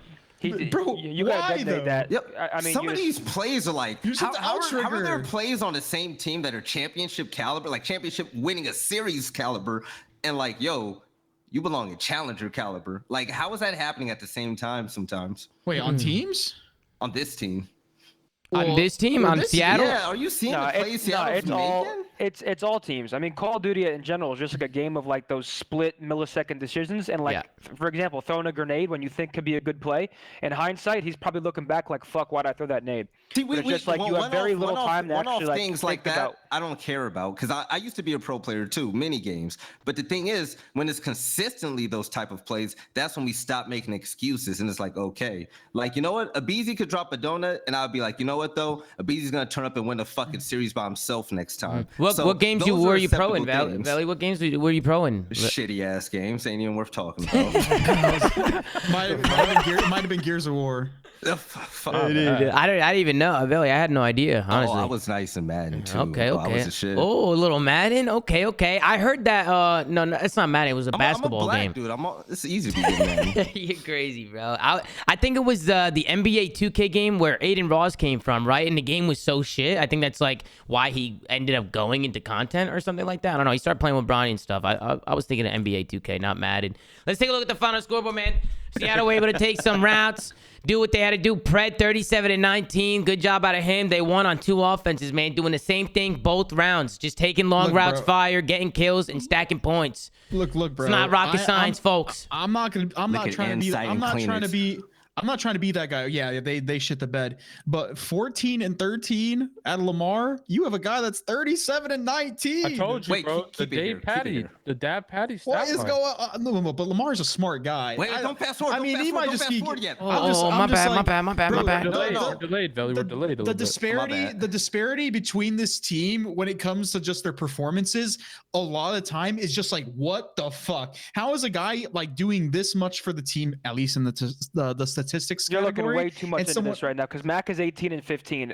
Pred just had like an outlier of a game, and like if we're gonna talk about like Lamar, like the way you want to play Berlin Control, like someone posting up and holding lanes, like if Lamar's doing that and playing the game correctly, I don't know how you could. They won 3-1, so he's doing something. The 14-13's a lot on. I don't think I do.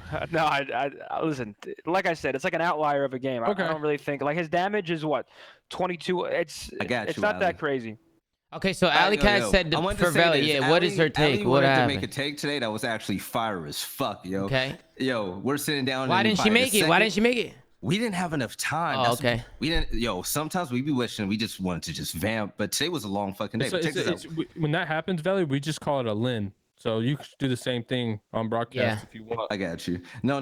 So by the second round of Control, it was crazy, yo. Kleenex had almost as many deaths to basically say, fuck it, Seattle, here's a free round on your own by the second fucking round. Yeah, you got to be careful with that in Control. You got to be careful with that. Crazy. Because even when I played sometimes, because I was a very hyper-aggressive player, you know, like I had to be careful with that too. Sometimes I was just giving up too many lives, just playing too aggressive. You have to be careful with stuff like that, especially Seattle's bringing it down. You would get trapped. But that's terrifying. If I'm Ultra, though, like they got to play at a good pace and play that shit safe if you're falling like that.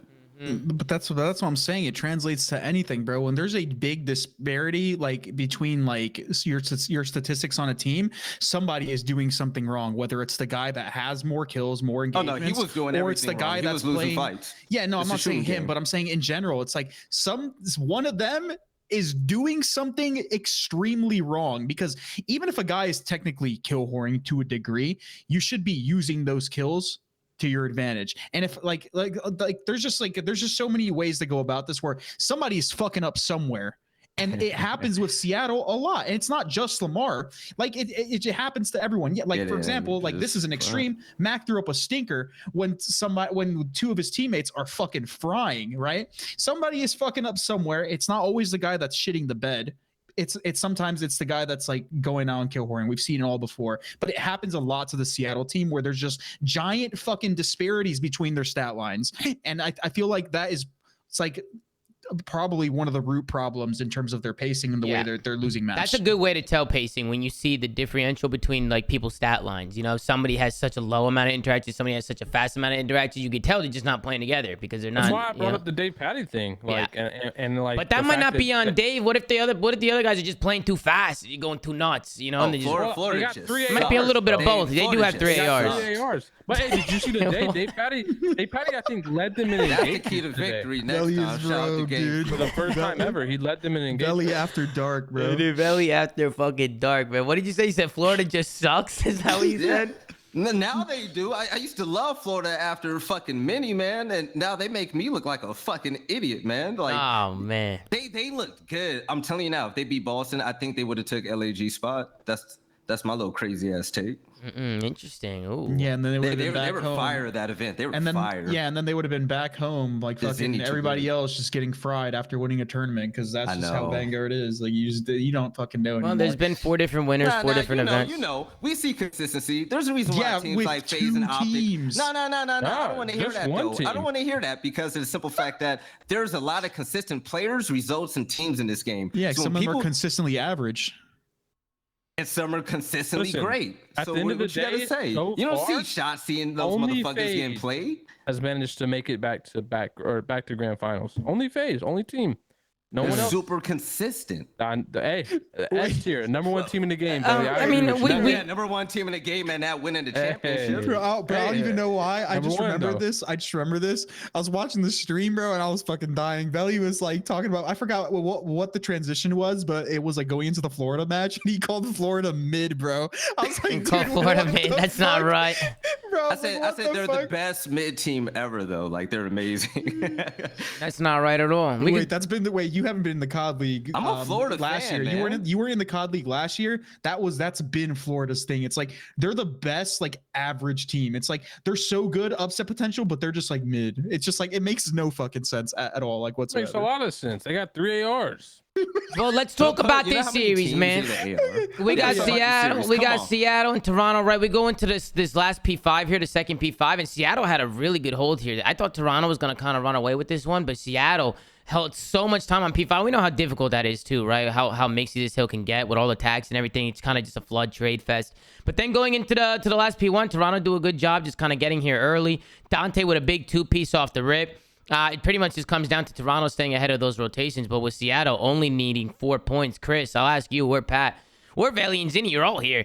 What do you guys think is the best way? What do you think Seattle should do right here to try and break this point right now? Didn't win with that 2-piece, to be honest. You got to coordinate a nade kill. Yeah. You think you got to coordinate a nade kill here? That's step number 1. You got to coordinate a nade kill and then pinch or simply play your numbers. You pretty much have to guarantee the nade kill because you know at least where one person is going to be. Yeah. Do you think anybody had time here? I think it starts with Mac too. Mac gets pushed up mid early. You can see Mac here well.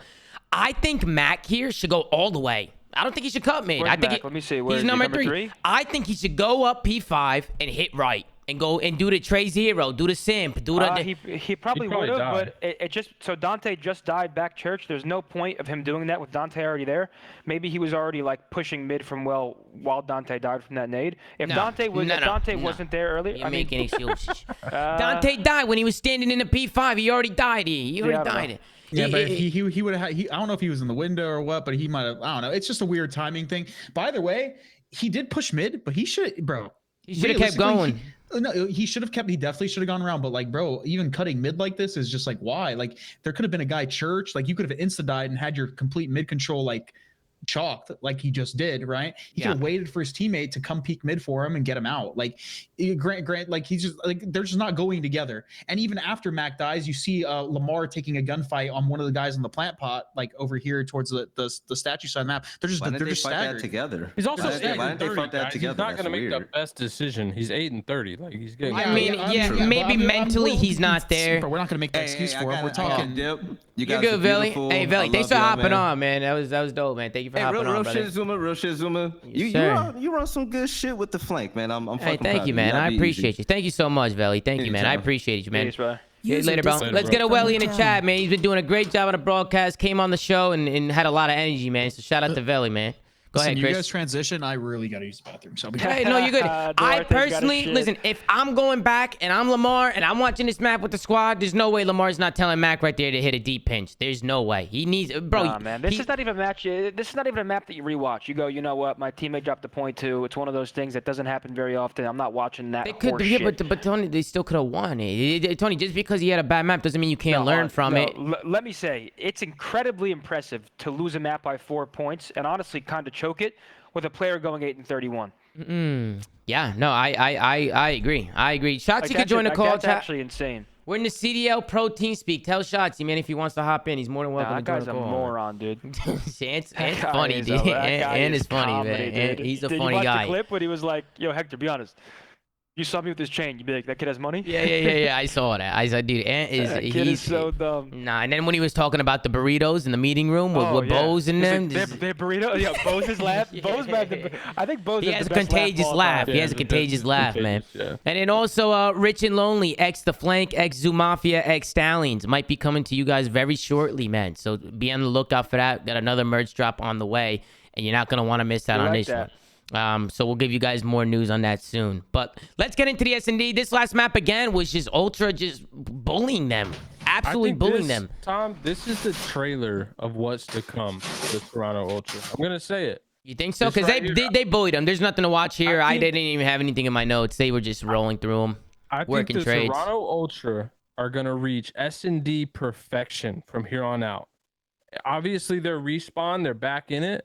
But I think they're going to hit that level of S&D perfection. Look at this pistol. That's what's going to lead them to the 2022 World Championship. Inside hits a snipe off this, and then look at the pistol shot coming in from inside. That looked like a shotgun. That looked like a shotgun there. You know, just the way how fast he died. Hey, listen, Pat, if Toronto end up winning the World Championship, man, Pat, we're going to have to give you your flowers for that one. We're going to have to, man. Because you've been calling that all year, and they haven't even been looking that good, and you've still been saying that. So, but they looking kind of good now, Tom. Then they do. I mean, they're in the last map here against Seattle. It's a team that you don't think very highly of, so they're looking okay, Pat. I don't think they're looking like whoa. I mean, like. You know, and I do think Insight was doing a great job with the snipe. I like the angles he was working. Mac was trying to clutch a 1v2 here. This would have been a big round maybe if Mac can just pull something out of his ass. And I thought I wasn't really liking the way Toronto was playing. They were just playing so slow. And they just kind of like that. I guess, what did they think that Mac was going to try and make a play? So they're holding both pinches to pretty much eliminate the chance, like, okay, he's not fire, he's not church, he has to still be around sight. So they pretty much just slow played it. They each watched their back. They realized he wasn't pinching, and then this is really good communication. Notice how they're each watching a certain way, just playing really tight. Like, yeah. Not like a lot of teams make that mistake and will fuck that up. It's just what if Mac what if Mac does hit a route and then just fucking kills one? Route. Yeah, he could hit a late route, or he could just hit it as soon as he plants and just wins the one-on-one. You know, they're separated. Like, I think they should just get together fast, hit the site. Listen, regardless. Damn, Chris. They won it regardless. They won it regardless. What? That was the fastest shit ever. I took a piss, man. He took a piss. Oh, I thought Zinni said you gotta take a shit. No, I was just fucking around, my boy. It's a long show, man. We were discussing a lot of stuff. You know, I was like, we're about to get into the Optic series and all that stuff. I gotta make sure I use the bathroom. My bad. The dog's going nuts over here. The dog's going nuts. But yeah, then we go into the 05 round, and look at the way Insight's able to call game on this one. This was nice, man. This was sexy. We're going to go into a live listening and just listen in on how Insight was able to clutch this one up. Let's tune in. You're going to try it. Listening. And this is it. Movement. The guns are up. Oh my God, he hits one. 1v1, less than 30. Pred, the nerves have got to be about him now. Insight's hitting these. He's 7-1. He's going to slowly rechow this. Pred, will you stay alive? He may have seen the angles. He saw him. He did. He saw him. He saw him. Yeah. Oh my God. And just like that. For the auto kills fast as fuck up. And just like that, Insight hip fires up close with the automaton and takes him down for the 1v2 clutch. Why did Pred not chase him or chow him right away? Like, he probably thought he was still playing with a sniper, I would assume. Yeah, he's probably scared to get his head blown off. The sniper doesn't shoot that fast. Yeah, I was confused by that too, but like, I don't know. Insight 8-1, fantastic plays coming in from Insight. 8-4 from Cammy, double pause. Love to see Cammy popping off. Kleenex and Baines doing their thing. What they're doing, what they had to do. 6-0 sweep. Toronto Ultra End up taking Seattle here in a 3-2, man. So, you know, we went last map in the first couple series. So really good games here. And then we get into the next one, man. Now we get into the Optic series, gentlemen. We had Prolute, who was coming out and making a statement. I felt like Prolute really played well today. We're going to tune in. Let me just get the timestamp. 4:01:10. Boom. Let's take a look at the videos and take a look at what Optic did here, man. So taking a look here. We got a Tuscan hardpoint for map number 1, right? Wait, hold on. Where the heck is it? Right here. Tuscan hardpoint for map number 1. Berlin S&D, Berlin control, Berlin hardpoint. So 3 Berlins again. We've seen that a lot this weekend. Just fucking Berlin. Berlin control. We might look back and say it was the worst thing to happen because I feel now like it's straight all that Berlins. Now, yeah, the team that wants to play Tuscan doesn't get Tuscan. The team that wants to play Gab doesn't get Gab, and we just always end up on Berlin. Yeah. But let's get into the series, man. We get into a Tuscan hard point. All right, we're going to kick things off. Pat, Chris, I want to get your opinions, man, on this Florida team. Because, Pat, you've been super adamant about Dave Patty and maybe the pacing issues a little bit. What did you guys think with Florida today? Super disappointed with them. I feel like they just kind of steamrolled a little bit. Caesar had a tough day today. He's been playing good this year, but today was just not his day. And Vivid had a little bit of a tough day as well. I think this was just a collective shit the bed day. Like, because usually it's like when Florida is playing well but losing, it's like, okay, you got Dave, you know, urban it up somewhere, and then, you know, Skies and Awakening playing really well. But like today, it was just a collective shit the bed day. Like I really couldn't like necessarily pinpoint one thing that went wrong. They were just all not playing good. Like, bro, they got smoked. They got smoked, man. They got fucking smoked by Texas. Like, it wasn't close. They got smoked. And I want to jot down this play right here from Mr. Prolute. Look at number 6 on that mini map. 15 seconds left. The newcomer, the substitute, making the heads up play to get these flip spawns in and get those roost spawns for his team. Love it. He even opens it up with a kill right here. He ends up getting traded out here. But because of that, look at where his team ends up spawning. And that's just going to build upon Optic's lead, man. I mean, they started this game pretty hot. Just a really good play coming out of Prolute. Optic ended up building their lead a little bit on the first rotation. Florida bring it back towards the second rotation. They start chaining some hills, and Scumpy ends up closing this one out, going massive, which I'll show you guys. But yeah, Chris, what were you saying? My bad. I didn't mean to cut you off. What? Oh, my bad. I just call him Florida. I was just basically you were just saying, calling Florida ass. Yeah, they just had a collective shit the bed day. Like, and Optic was playing really well, dude. Like, I'm surprised about those because I played with Prolute, and Prolute was a submachine gun player. So, I mean, granted, it's automaton. It's probably not that hard to use. I'm actually surprised that he was like, I was like, if they're gonna play Tuscan or like Bokage, I could see him using like a third sub just because that's what he's comfortable with. But he ran the submachine, he ran the AR, and he looked really comfortable with it. So, I'm actually quite surprised. But I mean, good for him. I was hearing that he transitioned to a flex in It doesn't matter. Challengers. He's faster. Yeah, I'm pretty sure Prolute was running a flex in Challengers before he joined Optic. Okay. That's what I've heard. I'm pretty sure he transitioned over. I love his game, man. I love Prolute's game. I like how he plays, man. I do. So I don't know a lot about him, but I feel like he's like out of all challengers, like they probably could have went and got someone who's a little more slay heavy, but like I feel like he's like the perfect fill-in for Ender, right? Yeah. Like Ender obviously can pop off, but like Prolute's good at search. He's a good role player, right? Like he's gonna rotate early, make the right play, and like with all the slaying you already have on Optic, it's like it's kind of like you don't need another fit. superstar or like a challenger like star. You need someone you need a role player, and you find that in Prolute. Listen, Prolute's good. Listen, Prolute. Let's be real for a second. Let's be real. This Optic team could have rolled the dice with any number of players in challengers and done the exact same in Major 3. They are literally the top 2 team in the game. They're way more talented with 3 of them than Florida is entirely. It wouldn't matter if they have Prolute, me, you, Clay, I Johnny, disagree. I mean, Spencer, no, to an extent, I disagree for sure. No, listen to me. To an extent, I agree. To an extent. However, this change with Prolute is so much more seamless that why even put the effort? Shut up.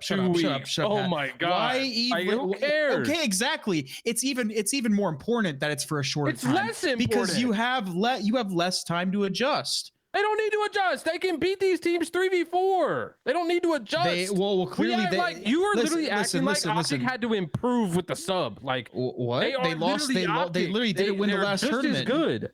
They didn't win the last tournament, Zinni, what do you think about all this? Because we're going in fucking circles here. Chris and Pat, we just argued about this shit yesterday. We're going in circles. Last tournament was an asterisk. Listen. It was the Okay. We don't have to argue. We don't have to argue. We don't have to argue because we don't have to argue. I'm gonna agree with Pat. We're definitely not. I'm gonna agree with Pat here and say yes, they could have. Yes, they maybe they should have kept their sub. Whatever, but it doesn't matter if they have a feeling, right, that this is gonna help their chances of winning the tournament. They're not entitled to fucking do what you want to do or anyone else wants to do. It's their team. They feel like this is gonna be back for Toronto. Let me finish and stop interrupting. Not true. I bet. Let me finish and stop interrupting. Hey, gentlemen. You don't know. Gentlemen, one at a time. Two, let's move on from this. All right, let's just move on from this. We don't need to talk about this. We went in circles. Let's highlight this play from Scump. Look at the king go. Look at this fucking guy go. He pops one over here. This guy Reese, I don't know who the fuck he think. This guy thinks he's fucking Superman. He jumps the fucking corner. He gets taken out. Just really good plays from the Optic guys. Zina, I'll just let you give your thoughts on the whole situation with the Chris and Pat. You heard their opinions enough. Okay. What do you think? I said it earlier. I agree with not Pat. I just think of course you don't. You need to go get the gifted after this. Yeah, let him talk. Let him talk, though. Let him talk. Listen, it doesn't take a brain surgeon to figure out that Prolute as a flex fits the roster better than a main AR. It's just common sense. I will say, like to Pat's point, you probably could have taken any solid flex and they would have played well. But Prolute, they're 6-0 so far with him. He's good at search. Like, it was a calculated pick. Like, they could have got someone more slay heavy, but like for Ender, this is a really, really good pick. Yes, it's a seamless sub. That's what I've said. Pointless. Why put in more work when you don't have to? They had to sign a guy to a contract. That's automatically more work. And then look, we got Dave Patty, who had some pretty good interaction today. Pat, look at this. I told you he stepped it up. He stepped had, it up the today. most I've ever seen him have in any series. And they lost. Maybe that's why they played worse. Maybe he needs to go back to playing like a nerd. We played worse. They've played equally as bad. They can't win when he plays slow. They can't win when he plays fast. They could beat Optic when he was playing like an herb. In a group match on no practice, when General subbed in last second, that had nothing on the line, no pressure. They also beat him at Major 2. Yeah, hey, like we said, the asterisk event, by the way. I beat a lot of teams at BO4 Fort Worth that didn't end up. I smoked Optic at BO4 go back to the scoreboard. Go back to the scoreboard. Did I use a Rampart? No problem, Chris. No problem. No problem. I could get the scoreboard for you. Yeah, sorry, it's like a little delayed. Nah, actually, I did want to note that the hill time. You can take a look at the hill time here. Some people are noting it in the chat. But Prolute with 1:30 in hill. Shotzi with 1:26 in hill. Skies had 2 minutes and 30 seconds in the hill. Look at Florida's hill time compared to everybody else. Look at this.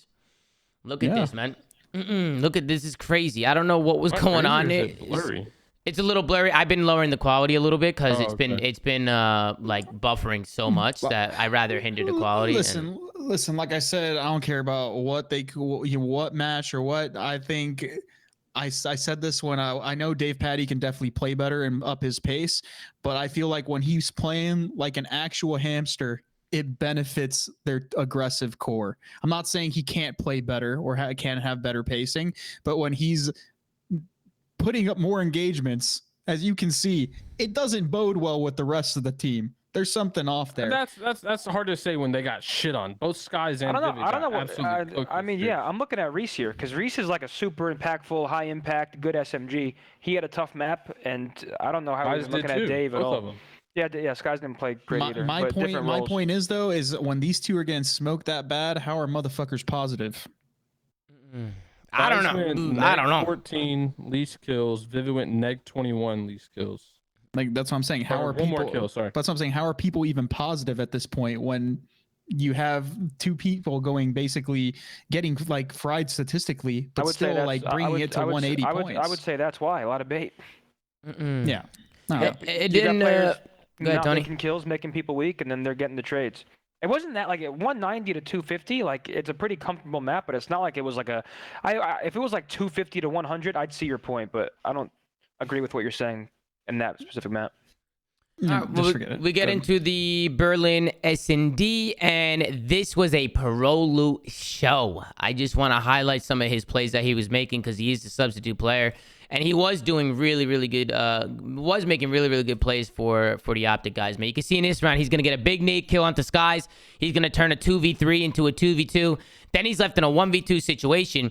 He's got Awakening here. He's gonna gun Awakening as well. So just really good plays coming out of Prolute to clutch that one up. Then we get into the 0-3 round. This is where Prolute kind of needed his heat check because he was going a little rogue here. I think, he was close to streaks. He was one off that missile and, a little bit of a heat check here to kind of just like, calm him down a little bit because this guy was going absolutely nuts. But, Tony, what is it about Prolute that makes him so good? You were saying he's such a good S&D player. He went off today. What makes him such a good S&D player? You think it's just his knowledge of the game? You think he's just... Yeah, I mean, so my teammate Capsule is good friends with him, so he knows him a lot well. Same with okay, that makes sense. Same with Teach, and they're just like, he's always been like a search star. He's always played search. And I played against him too, like last year in Challengers. Like he's ratty, like he's like a thorn in your side, right? Like he's different than Shotzzy, where Shotzi's gonna like be like a fly that you hear and you can't find. Yeah. Whereas Prolute just like rotating early, guaranteeing spawns, doing whatever needs to be done to win the map. So yeah, and he's also a strategist. He fits space. He basically fits Ender like in the exact role of like SND that you would expect. And then check out this round, the 1-3 round, a 2v4. Prolute's gonna find 2. He's gonna get to trade on. It was him and Dashy. Dashy's gonna fall. He's gonna get a trade. That's 2 in the round for Prolute already. Now he's left in a 1v2 situation. This dog is humping. I got Gizmo humping a pillow on the bed. Then Prolute, he gets the guy off the bomb, left in a 1v1. It's him and Awakening can probably still get to the bomb if he gets this kill. That's 4 on the round for Prolute. I think he got a call out from a teammate personally. I think a teammate might have like a teammate when he was like spinning around here, like when he was just kind of dipping around. I don't know. Somebody did he? I don't know. Maybe he just felt the presence. Nah, he's hacking. Yeah, he's hacking. He's hacked up. And then we can go into the 3-5 round, and we could just kind of see what Scump was able to do. Scump had a little bit of a slow map, but he ended it. He called game here. He called game, and he made a big play. Florida, they adapted a little bit. They started playing this A-bomb site. They slow played it. They tried to work for picks, trying to see if they could find anybody. Then once they got the pick, they were able to get onto that A-bomb site, get it down, and clutch it up. But let's take a look at how this game was able to clutch up. Optic go with a rush A hit here. They end up rushing towards A to get this bomb down. And did Florida give up A? They gave it up completely. They didn't have anybody A. They stacked the B side. And I guess Optic, what do you think? Just maybe a mind game here? You think they just kind of adapted? They probably just 50-50'd. Yeah, it could have been a 50-50. Maybe they just kind of took the gamble, which was an interesting play. But they get trying to just chalk up this A-bomb site, and then it just starts with Scump over here by the stairs. He's going to find 2 and pretty much just call game. Vivid's going to slide down. Skies is going to have him tagged, and Skies is going to decide to jump at him. And Scump is going to take care of him. So good plays coming out of Scump for the 2-piece. Really good plays coming out of Prolute. We'll take a look at the scoreboard. He ended up 12-3 after the final, man. Dashy 7-5, Shotzzy 8-6. Seth, the only one struggling, had a good last round, had a good first map, but just a good job from the Optic Texas guys. But were you gonna say something, Chris? I was gonna say maybe I'm fried, but I don't know how. I don't like how some teams play S&D on this map, especially when they stack sites. I don't know. Maybe I'm stupid here, but both bombs most of the time don't teams basically just hold it from their like spawn. Like both bombs technically can be held from like not their spawn necessarily, but like from their side of the base, right? You're saying on defense? You're saying on offense? Yeah, on offense. Most people basically hold it from like you'll hold it from the train station stairs, the train station, right? And then on the other side you hold it from. Yes, you basically hold you just hold from the spawn. Why is it that when teams stack the sites, right? Like stack the sites, and they notice that the other team doesn't hit the site they stack, a lot of teams opt to wrap. I've seen it. I've even seen Optic do it. Are we talking defense or offense here? He's on their defenses when they're going to retake the site. Yeah. If you stack a site and they are not there, why isn't that the majority of your team doesn't push through and like play for the spawn? I agree. Because that's where the team is going to naturally back up and watch the side. I agree. I agree. To be fair, it is a tough map to kind of flank on because like you have the top warehouse, you have inside the warehouse, you have the top tower, you have the train heady.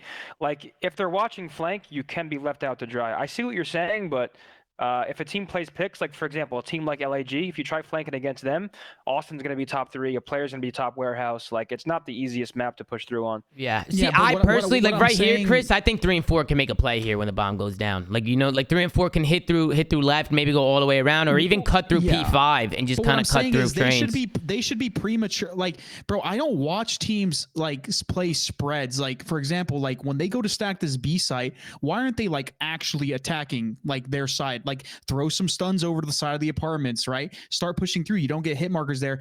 I mean, they could potentially be doing this, but no one's going to sit on their warehouse and just like sit there and do nothing and watch like the B like side of the map. They're not going to play a spread there. Start pushing start prematurely pushing through. You have the number advantage, or worst case scenario, you run into them and catch them off guard. But like, if you're going to give up a site completely and allow them to plan for the fucking spawn, you're asking to lose unless they troll. Like they actually have to troll their setups to lose those scenarios because of how fucking easy it is to watch the site from basically in their base. Like I hate when teams like just be proactive. You have 4 fucking people there. If you're opting to stack it, don't play passively. Yeah. What the fuck are you doing? You have people there. I do have an interesting stat for today, by the way.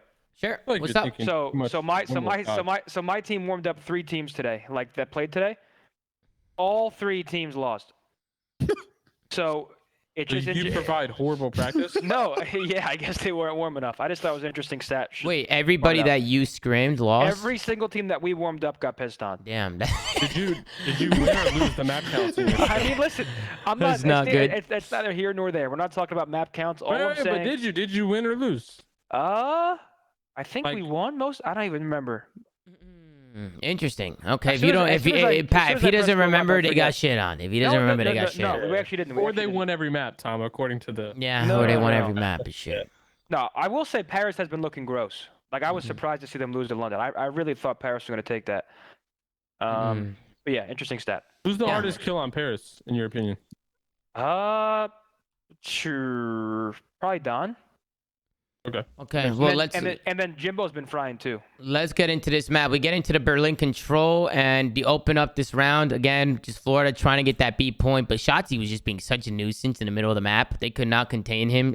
Again, even if he's not picking up kills, him just playing his life and constantly staying alive, I feel like his movement bails him out so much. And then after that, he's just able to find 3 pieces. He holds his shots, good shots out of him, and then he gets pushed up. And he's able to get some streaks here to end this first round. So really good plays coming out of Shotzzy. For example, the map is over. Look at how much time there is. But look at how Optic is playing this. Their entire team is literally in their base. Yeah. Well, that's what happens when Shotzzy gets a 4-piece. Okay, but yeah, no, yes, in an ideal scenario, yes. I'm not saying this is going to happen all the time, but I'm saying an ideal scenario, you should literally send your entire team to that side of the map because who gives a shit if they go around? They can't do anything without triggering the fucking point. And if you see nothing there, you'll be able to take the exact you'll know how many of them are going around, et cetera, et cetera. Yeah. Like I'm just saying, in an ideal scenario, that is how you should play it. Right. You should never ever like have people still lingering around. Chris, you got to make use of your kills. Chris, you have to make use of your kills. When you get kills, you have to do something with them. Teams that get kills and don't do anything with their kills are the teams that get shit on. You got to get mad control. But also just playing tight is really important because we've said this how one wipe can fuck you over. So like even if you get the kills right and they're spawning in this back warehouse, don't go into broken or apartments by yourself because you want to like go and like get an aggressive like pin. Just play around the train station with your team and play the trades rather than like trying to like force layer and force like give the opportunity to the other team to isolate you. I don't know. I just like just seeing that on the mini map. It's like that's what I want to see like every time from like every team whenever they get the kills. Yep. And then we go into this defense here for Florida. I thought Optic was making a good play here. I like how they were all going around fire, and I think they were just trying to play for a bunch of kills here and then work for a stack because it was the only thing they can do with 5 seconds. But Reese just goes off. I mean, Reese was able to find 3 kills, actually 4 here. He slides on in and gets the last one. Really good plays out of Reese. Kind of did what Shotzzy did in the last round. So good plays coming out of him. And then again, defenses wins come in, and it was Optic who was able to win it on an offense in the 2-1 round. It started with Scump doing a little flankaroo, calling game. We could kind of take a look and see how he was able to do it. But Scump kind of opened things up a little bit with this flank here, as we're about to see right now. So Scump, he's going to work all the way through fire. He got weird timing here, so Florida was able to get by him. I think he thought that one guy was still to his right here. So he kind of just played this corner a little bit. I think he was looking for Dave, maybe like number 2. He thought maybe he was still sitting back there. But then Scump eventually makes his move. He's going to find one onto Awakening after taking her out, find another one onto Skies. Then he's going to take out the pistol and find a third onto Reese. So they don't end up winning it here, but it opens up the site. I think him making that play kind of pins Florida back, and that allows his teammates to kind of push up and get that control. And then after that, Optic just worked the kills to the front. Scump allowed his teammates to kind of get pushed up. They get all the kills coming through the front, and then after that, I mean, this one's pretty much all she wrote. Optic get the kills, and they 3-0 Florida Mutineers, man, which I didn't think was going to happen. I thought going into it, Florida looked pretty good. I called Optic winning. I just thought it was going to be a lot closer. I thought this series was going to be better. But for Optic, man, it was an easy series for them. And congratulations to Prolute, man, because like you said, he's 6-0 map count, right? Who said he's 6-0? They haven't lost a map with Prolute. Yeah, I don't think. But let's take that with a grain of salt. They played LAG, who is in an absolute collapse. Yeah, we're going to have to talk about that. Just a straight decline, straight down. Yeah. Skies left the game. Florida, we don't know. Shotzi 30 and 22, Seth 25 and 24, Adachi and Prolute -1, -2, whatever. They did their thing. They ended up winning 3-1 in the control and taking the series 3-0. Let's tune into the interview with Prolute and see what the guy had to say, man. I think this was his first interview, so let's tune in. Is it honestly like playing with such legends and good players all around? I saw a comment today in the CDL stream that said the reason Rambo wanted Prolute is because it looks like Rambo and Illy had a baby. That's not right. It actually kind of does. It does look like that. It actually kind of does. You're not wrong. Let's tune in and see what Prolute had to say. I tip my hat off to you, man. You're killing it so far, undefeated in the CDL. But my question to you is, what is it honestly like playing with such legends and good players all around you every day, man? It's honestly insane coming from challengers. Like, I've been grinding for years. I've never played with people like this good. It's like really easy to fit in with their system. All I had to do was just come in and play my game, and it's been easy. You're a legend yourself. I mean, 12-3 in the Berlin S&D. I mean, you fit right along with this roster. There's only so much we can ask you guys. You guys keep winning. We keep having these interviews, and you just had a 3-0 against Florida. I mean, it was dominant across the board. What did you eat for breakfast this morning so I can go play ranked play like you? I don't even know. We had the same thing from yesterday. We had the Crystal Diner. I had 2 scrambled eggs with some bacon with some white toast. It was actually pretty good. That's fire, dude. Also, I love that you're repping the Illy jersey. Do you feel like it kind of gives you some superpowers? I mean, I don't know. Like, I mean, Ender is gross, but like, I don't know. I need my own jersey though. Oh, facts. I love it. You do. But like, that's my boy though. I hope he gets better. Prolute, I do got to say this, man. You've been coming with that heat. You walked into this series with a 1.33 KD in Search and Destroy. You came into Search and Destroy today. Yo, Scump didn't get a kill until the last round, and you were bodying everybody. There's obviously a different speed when you're in Challengers going to Pro League, right? My question to you is that transition been kind of easy?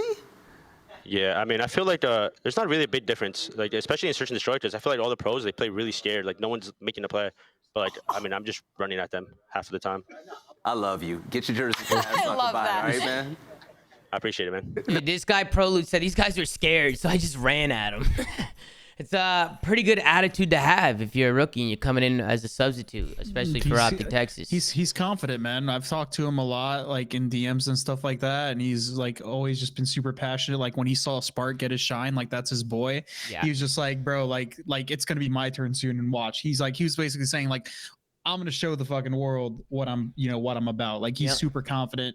He's been waiting for this opportunity for a long time. Like he's definitely had a chip on his shoulder. Being one of the challenger champs from last year, he's just like he thinks he deserves an opportunity, and he does. And he's finally getting the opportunity to show it with one of the best teams, if not the best team in the game. So good for him. I'm just glad to see him doing well, and I'm glad to see him carrying that swagger. Yeah, and also we gotta get Prolute his jersey, man. Somebody get him a Prolute jersey. Listen, I understand the whole Illy jersey is fire and everything. Like I get the meme and everything like that, but like the guy needs to get his own jersey. You know what I'm saying? So I think he wants to rep Prolute. Like I think for him, he wants to make a statement with his gamer tag. I was always like that. Like I didn't like wearing like sometimes at certain events, we'd be on like weird gamer tags or shit. Like I always wanted to use my own gamer tag. I don't know if you guys are like that.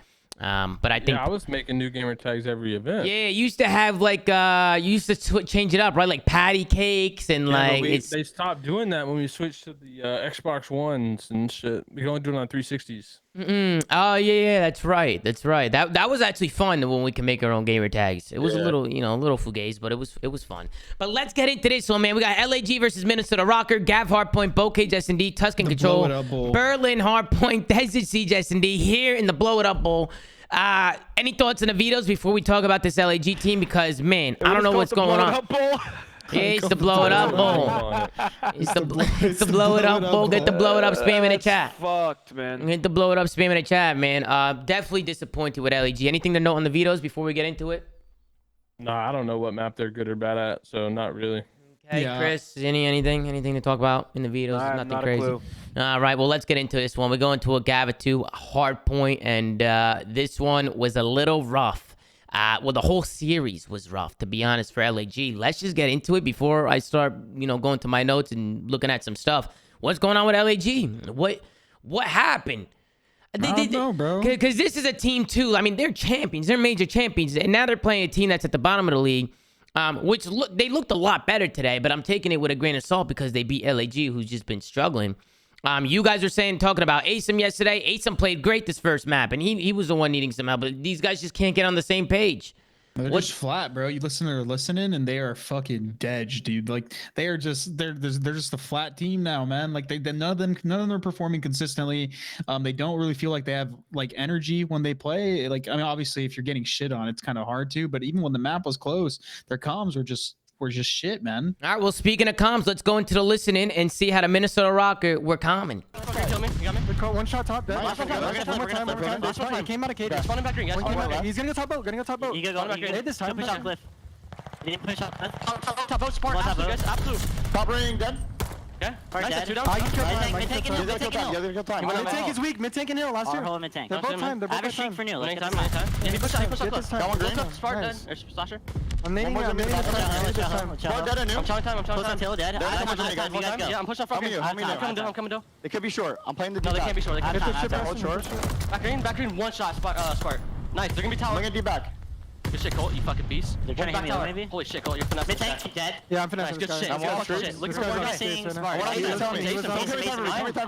Side green, last guy. I can streak this. No, not yet. We have a good setup. No, watch out. Yeah, I would streak. Get ring. I'm trying to stay down. I'm absolute. One guy short. Short weak and one shooting back. One guy's top boat. I'll kill the guy boat. One guy's short. All right, that was the constant Minnesota Rokkr. Now let's tune in and listen to the Los Angeles Guerrillas. I need it. I'm gonna get out, guys. I got him. Nice. Look at the cross color. Try and get out. I don't see anything crossing. It's gonna be close. They're gonna be focused on Sim. Yeah, they're gonna spawn out. He's top ring. For me. Yeah, I'm gonna try to come get it. Only one, guys. Are you out? One all dead. I mean, yeah, but they're gonna Another guy. One track camera truck. Colt. Camera truck. Or sorry. Still spawning. I'm still spawning out. I'm going. Top boat. One shot pressing. Literally boy. We're looking at camo truck. I don't see this guy. Yeah, he's beat on in top blue. That's the guy. That was the guy. No, not even that. They got some script drops going on right now. Well, guys, We got B kicked up. Okay, so what's going on, gentlemen? The worst part about it isn't even their energy; it's their uncertainty. Yeah. If you watch the beginning, they're asking questions. They're asking questions to each other. Yeah. Slasher was under the impression that somebody was hitting old with him. You can see it in his gameplay, and you could see it in what he was saying. He was like, "No one's crossed the hill. He could be close left, right?" Like he's basically communicating that, like, for somebody that is hitting old, nobody was even like hitting old with him. Like then there was the question between Hugh and Asim, if like, yo, you get out, blah blah. Like, bro, they're hold on. just Questions aren't necessarily bad. Like, yes, but you have to ask questions. But the thing is though, I don't know about that. The thing is, though, it's a fact. That's not even debatable. You should. But like they had so much uncertainty just in that one listening. You can just tell they are not on the same page. I used to get yelled at for that. On top of that, Asim literally said, "I'm getting out." Like at the beginning of the fucking thing, like I don't know. And then like, it's just like they're asking questions they should already know. Right, and that's the problem with asking questions. Listen, I went through the Lamar and Donnie camp, and then got really pissed off when people would ask questions during games, because a lot of the questions that people usually ask in the game, it depends what it is, but most of the time it's stuff that you should. Do we have this? Like, are we wrote? Oh, that's different. Do we have this? That's completely different. But I'm talking about, you know, like what happened in the beginning of they didn't even know where they were spawning. They were disagreeing on like spawns and shit. They didn't even know what was going on. You know, you could definitely tell that there was some confusion there. You know, this just doesn't sound like a team that won a fucking event. Yeah, I agree. I definitely agree. I don't know what's going on with them. I don't know. I do want to give some love to Attach and Havok. I thought they played fantastic. Standy played really good. Standy was fine. Preston struggled a little bit, but Havok and Dylan were doing it. We're having their way. Well, I liked Havok's comms too. Notice that he was like calling off streaks. He's like, no, we have a good setup, and then he was like, yeah, we should call it now. So his comms were pretty commanding. That's good to see. Good to hear. Well, we saw that in MW when he was obviously really good. Like he had like almost like a leadership-esque role on his teams, even on Florida when he was playing with them. He yells at the camera. Yeah, he has good comms. So good for Colt. Yep, and then I also think Dylan made a really good play here on the second P3. You can see him doing it right now, just kind of getting aggressive, getting him off that time. I love the aggression Dylan's been playing with, man. He's been playing a lot at a quicker pace and been putting that gas pedal down. Take a look at the final scoreboard, man.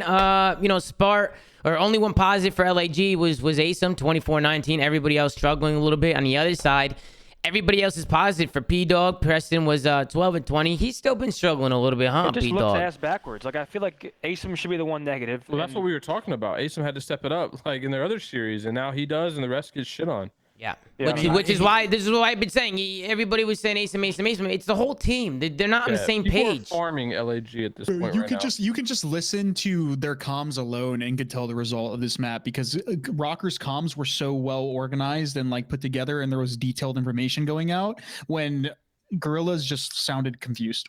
I feel like the biggest difference is it sounded like one team wanted to win, the other team didn't care. Like, that's the impression I got.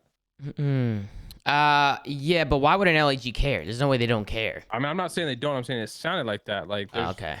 It was just like, you know. Yeah. No importance on anything. Well, let's get into this a little bit. We got a 2v2 here. The rounds are going back and forth. They were traded rounds. We had a tie game here, and this is kind of where Minnesota was kind of able to just pull away a little bit. So let's just take a look here in the Bokeh S&D and see how they were able to do that. Starts off with a 2v2 here. Bombs going down. Dylan just opens things up with a big piece, and then I love how Dylan cuts back. I think he knows that he's going to die here, but in his head, he's like, let me just get some shots off because the trades are coming in. So I love how they just stayed together there in that 2-2 round. Then after this, we go to the 3-4 round. I think the aggression comes in here. You can see how aggressive Minnesota played. They just hit this out. They had no problem making a play through the middle of the map. You could see that Standy just getting super aggressive. He's going to run at him like a madman on defense, on Bokeh, which you don't see very often, especially by himself. A little bit of a risk, but it was a risk that he took, and it worked for him. So Minnesota kind of just steamroll him through the midpoint here. They clutch up the 2v2. They play really aggressive on their defense. And then we go into the last round, and this comes down to a clutch situation, a 1v1 where Havok was left on his lonesome. You could kind of see how Minnesota was setting it up. They slow played it. They kind of spread the map a little bit. I think they were looking for a pick. They didn't want to do anything without the pick. They end up bringing the bomb towards B-side because Attach finds that first blood. But as they're bringing the bomb over, some trades go down, and who is it? It's Attach with that snipe, finding another one. Just big plays coming out of Dylan, finding 2 on a round. Makes it a 3v1 situation. This one got a little scary because Spart's going to make a play on a pinch here. He's going to pick up Attach, and then he's also going to single out Preston here on this bomb site. He's going to make it a 1v1, so good plays coming out of Spart. But in the end, it just wasn't enough, man. Havok, he was going to lurk the site. He's going to check that bomb, and he's going to see Spart lurking in that corner and pick up the kill. Good plays coming out of the Minnesota Rokkr in that second half of this S&D to go up 2-0. And then we could take a look at the final scoreboard. I mean, Spart was 10-8. The rest of the team struggling. On the other side, it was Havok. It was a Dylan. It was Standy. The whole team, Priest, the whole team doing what they had to do, playing as a unit. Good plays coming in from Minnesota. And again, just more struggles, guys, for LAG, right, in the S&D. More struggles. We'll go into the Tuscan Control right here. Now we go into the next one, Tuscan Control. What do you guys checked out? This series was a snooze, huh? This one was a fucking snooze. This series was a fucking snooze, bro. Yeah, this series was a snooze, man. If it wasn't apparent from the communication in the first map of who was gonna win the series, Like I don't know. Like it was to me, it was just fucking night and day. I'm like, I didn't even unless something, bro. Unless something severely changed, I was like, okay, this series is fucking done and dusted. These guys got no hope.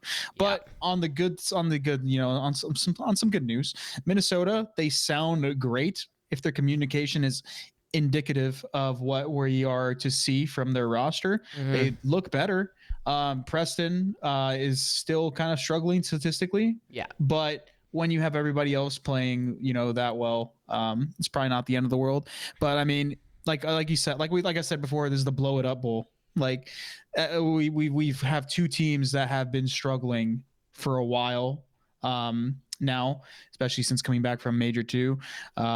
There's not really much to take away. It's just we're just literally seeing how obviously Minnesota's progressed with their team, and if Gorillas can rebound, and you guys got your guys' answer. So yep, and listen, Havok's on a fucking 8 or 9 spree in this offense, man. I mean, look at the plays this guy was making. He wasn't. It's even just the way he's moving around the map. Havok was making plays, dude. He was 21-7 at this point. 21-7 triple pause. Bro, LAG is actually getting farmed. They're getting farmed. They're getting farmed yesterday. They're getting farmed today. They gotta do something and do it quick. Yeah, and this is pretty much where Minnesota are to win it. Back-to-back defensive wins. Both teams locked in their defenses. Once we go to the 1-1 round, this is where Minnesota, they just have a really good break-off over to the B site. Havok continues that streak that he was on from the round prior, and they get 2 ticks on B. After that, they lose the fights. They get that A, and they have 2 minutes to work with to get this B point. And they have streaks from Havok. They're going to all group up green. They're going to call the streak in, and they're going to work these trades, and that's going to get them on this point and close out this round. So I like how Minnesota didn't just burn a streak, because a lot of pro teams these days be burning their streaks. They just call in a streak when nobody's even set up and nobody's ready, and you just completely waste the fucking thing. Minnesota, they say, you know what, let's group up green. Let's get together, call this streak. Yeah. You saw it from the first map, Tom. Their comms were just so good. Like they're just playing so much more. They're playing so organized, like in this match. Yep, they did a great job. I think Havok's doing a lot. I think Havok is a big part of that. Personally, even in the listenings, you can hear Havok stepping it up and letting him have it. You know, he did the same thing with Florida. He back in MW, big like Havok to a degree with Pharaoh. He did the same thing in Cold War. Yeah, when he gets going, Greasy Gang can get fucking hyped. Yeah, dude. Greasy Gang, bro. He can get his comms up, dude. He gets cracked. Like he's a smart kid, except for making decisions outside of the game. But that's a different conversation. I mean, listen, bro. I mean, whatever he made, whatever. At the end of the day, this is his team now. You know, and he's just fucking with him. And he's making a difference for his team. And Havok's a good player, man. And speaking of Havok, he was the one in the interview after the fact. So let's tune in and see what Cole Havok had to say after a big W today versus the Major 2 champs. Let's tune in. B. So yeah, going into this, or after the trial process, we knew that this roster right here probably had the highest ceiling. Okay. And we just wanted to, if me and Standy can we have like the same play style, so if we can kind of mesh better together on who's pushing out what and who's staying in time and stuff like that, then I think we can excel in hardpoint, which is right now like the main thing that we needed to fix when they brought me in. So if we can do that, I think it'll take us to really high levels. I love it. Congratulations, Havok. I mean, one heck of a series specifically out of you, especially from the Pro-Am in your debut. I know it was a lot of pressure because, we've seen what all the subs and challengers players have done being brought up. And so it was like, all right, well, now what Havok's going to do? Well, now we've seen what you're capable of doing. And I want to know, was it just kind of like a comfortability thing? You're still finding your groove? Or did you just have a couple things that you needed to change heading into this series? So yeah, going into the Pro-Am, I felt a lot of pressure. I put a lot of pressure on myself. But after I got into Minnesota at the facility, obviously we have a sports coach, and he taught me some techniques, taught the team some techniques, and just being around the guys, getting more comfortable with them. I felt like during this match, I didn't really feel any pressure, and I used the techniques that he taught us. And I think it showed that it really helped me individually and as a team too. We just were able to close it out, play comfortable, and I felt just free on the map. That's Havok, incredible. Congrats. Whatever techniques were handed down. Yeah, good interview out of Havok, man. I think he's really, coming into his own here on this Minnesota Rokkr team. So good job to him. Well spoken. Yeah, man. very well spoken. He's a professional. Greasy Gang's a professional. Let's get into the matches tomorrow, man. We got Seattle Surge going up against Paris. We got LA Thieves going up against Minnesota. And we got New York Subliners going up against the Boston Breach. We got my man Tony right here going up against what the heck is that? What the I'm whatever. Holy shit! If the we had hell a is blow it Pat up bowl doing? today, we got another one tomorrow. We gotta blow it up. We got a Lord. big blow it up bowl tomorrow, man. We got a big blow it up bowl. Let's tune in, man. We got Seattle Surge going up against Paris Legion in the blow it up bowl. Who do you guys got? I personally here, I got Paris. I don't know. Bro, I got Paris, bro. I don't know. That's so sad. Yeah, I don't know. I don't know what's going on with Seattle right now. I just feel like it's not clicking for them. I feel like they're really struggling. And I think Paris has shown, that they've been a little bit better recently. But at the end of the day, I don't know what's gonna happen tomorrow. I'll go with Paris for this one. Nah, I don't actually got Paris. I'm trolling. I actually got You got Seattle. Seattle? I mean, listen, Seattle has inconsistencies, but they could have definitely beat Ultra today. They could have, should have, would have, but like, I think Ultra's a better team than Paris, and they could have beat, the better team. So Yeah. I'm gonna go with Seattle on this one logically. Okay. And Pat, who do you got? Or Batman, shall I say? What the fuck is that? I got Seattle. Okay. Or I should say, where is it? Dude, you guys are stupid, man. Yeah, Seattle. And then we'll get into the next one. LA Thieves going up against Minnesota. I think Minnesota looked pretty good today. I actually really liked how Minnesota played. Only thing that's kind of like turning me off is they're playing a team who's been struggling. I don't know where to bring this one tomorrow. I feel like Standy and Havok and them are really playing well now, but so are the Thieves. The Thieves are playing well too. To me, if you're going from a prediction standpoint, you go for the sample size, right? LA Thieves just has a bigger sample size for how well they've been performing, while the Rokkr don't. So I'm gonna go with Thieves, Tom. Okay, what about you, Batman? Yeah, I got the Thieves. I think Rokkr could win this though if they play like they did today, but I just can't put too much credit in it because they played the Gorillas. I think they have a chance, but I'm gonna go with the safety pick and go Thieves. Yeah. All right. Thank you very much, Patman. And Tony, what do you think about the first couple series? We won't ask you about your series, but what do you think about Seattle, Paris, LA Thieves, Minnesota? What do you think? Talk to me. I got Seattle and Thieves. Seattle and Thieves. Okay, interesting. And then we get into the New York Subliners, the champions of the Pro-Am, going up against Boston Breach. Who do you guys got, man? Patman. We'll start with you on this one, Patman. Go ahead. Listen, Zinni, I'm sorry, but I'm gonna go with Fat Man. You're good. I'm gonna get the NYSL. I think Hydra's just too much of a problem. And Paul X is looking next level. So I'm gonna go with Fat Man and the crew. Yeah, I'm also gonna go with New York, but I also think Zinni's team has the potential to Neslo because S&D has been a big struggle. Well, I wouldn't say big struggle, but it's been a struggle for New York, and that's a strength for Boston.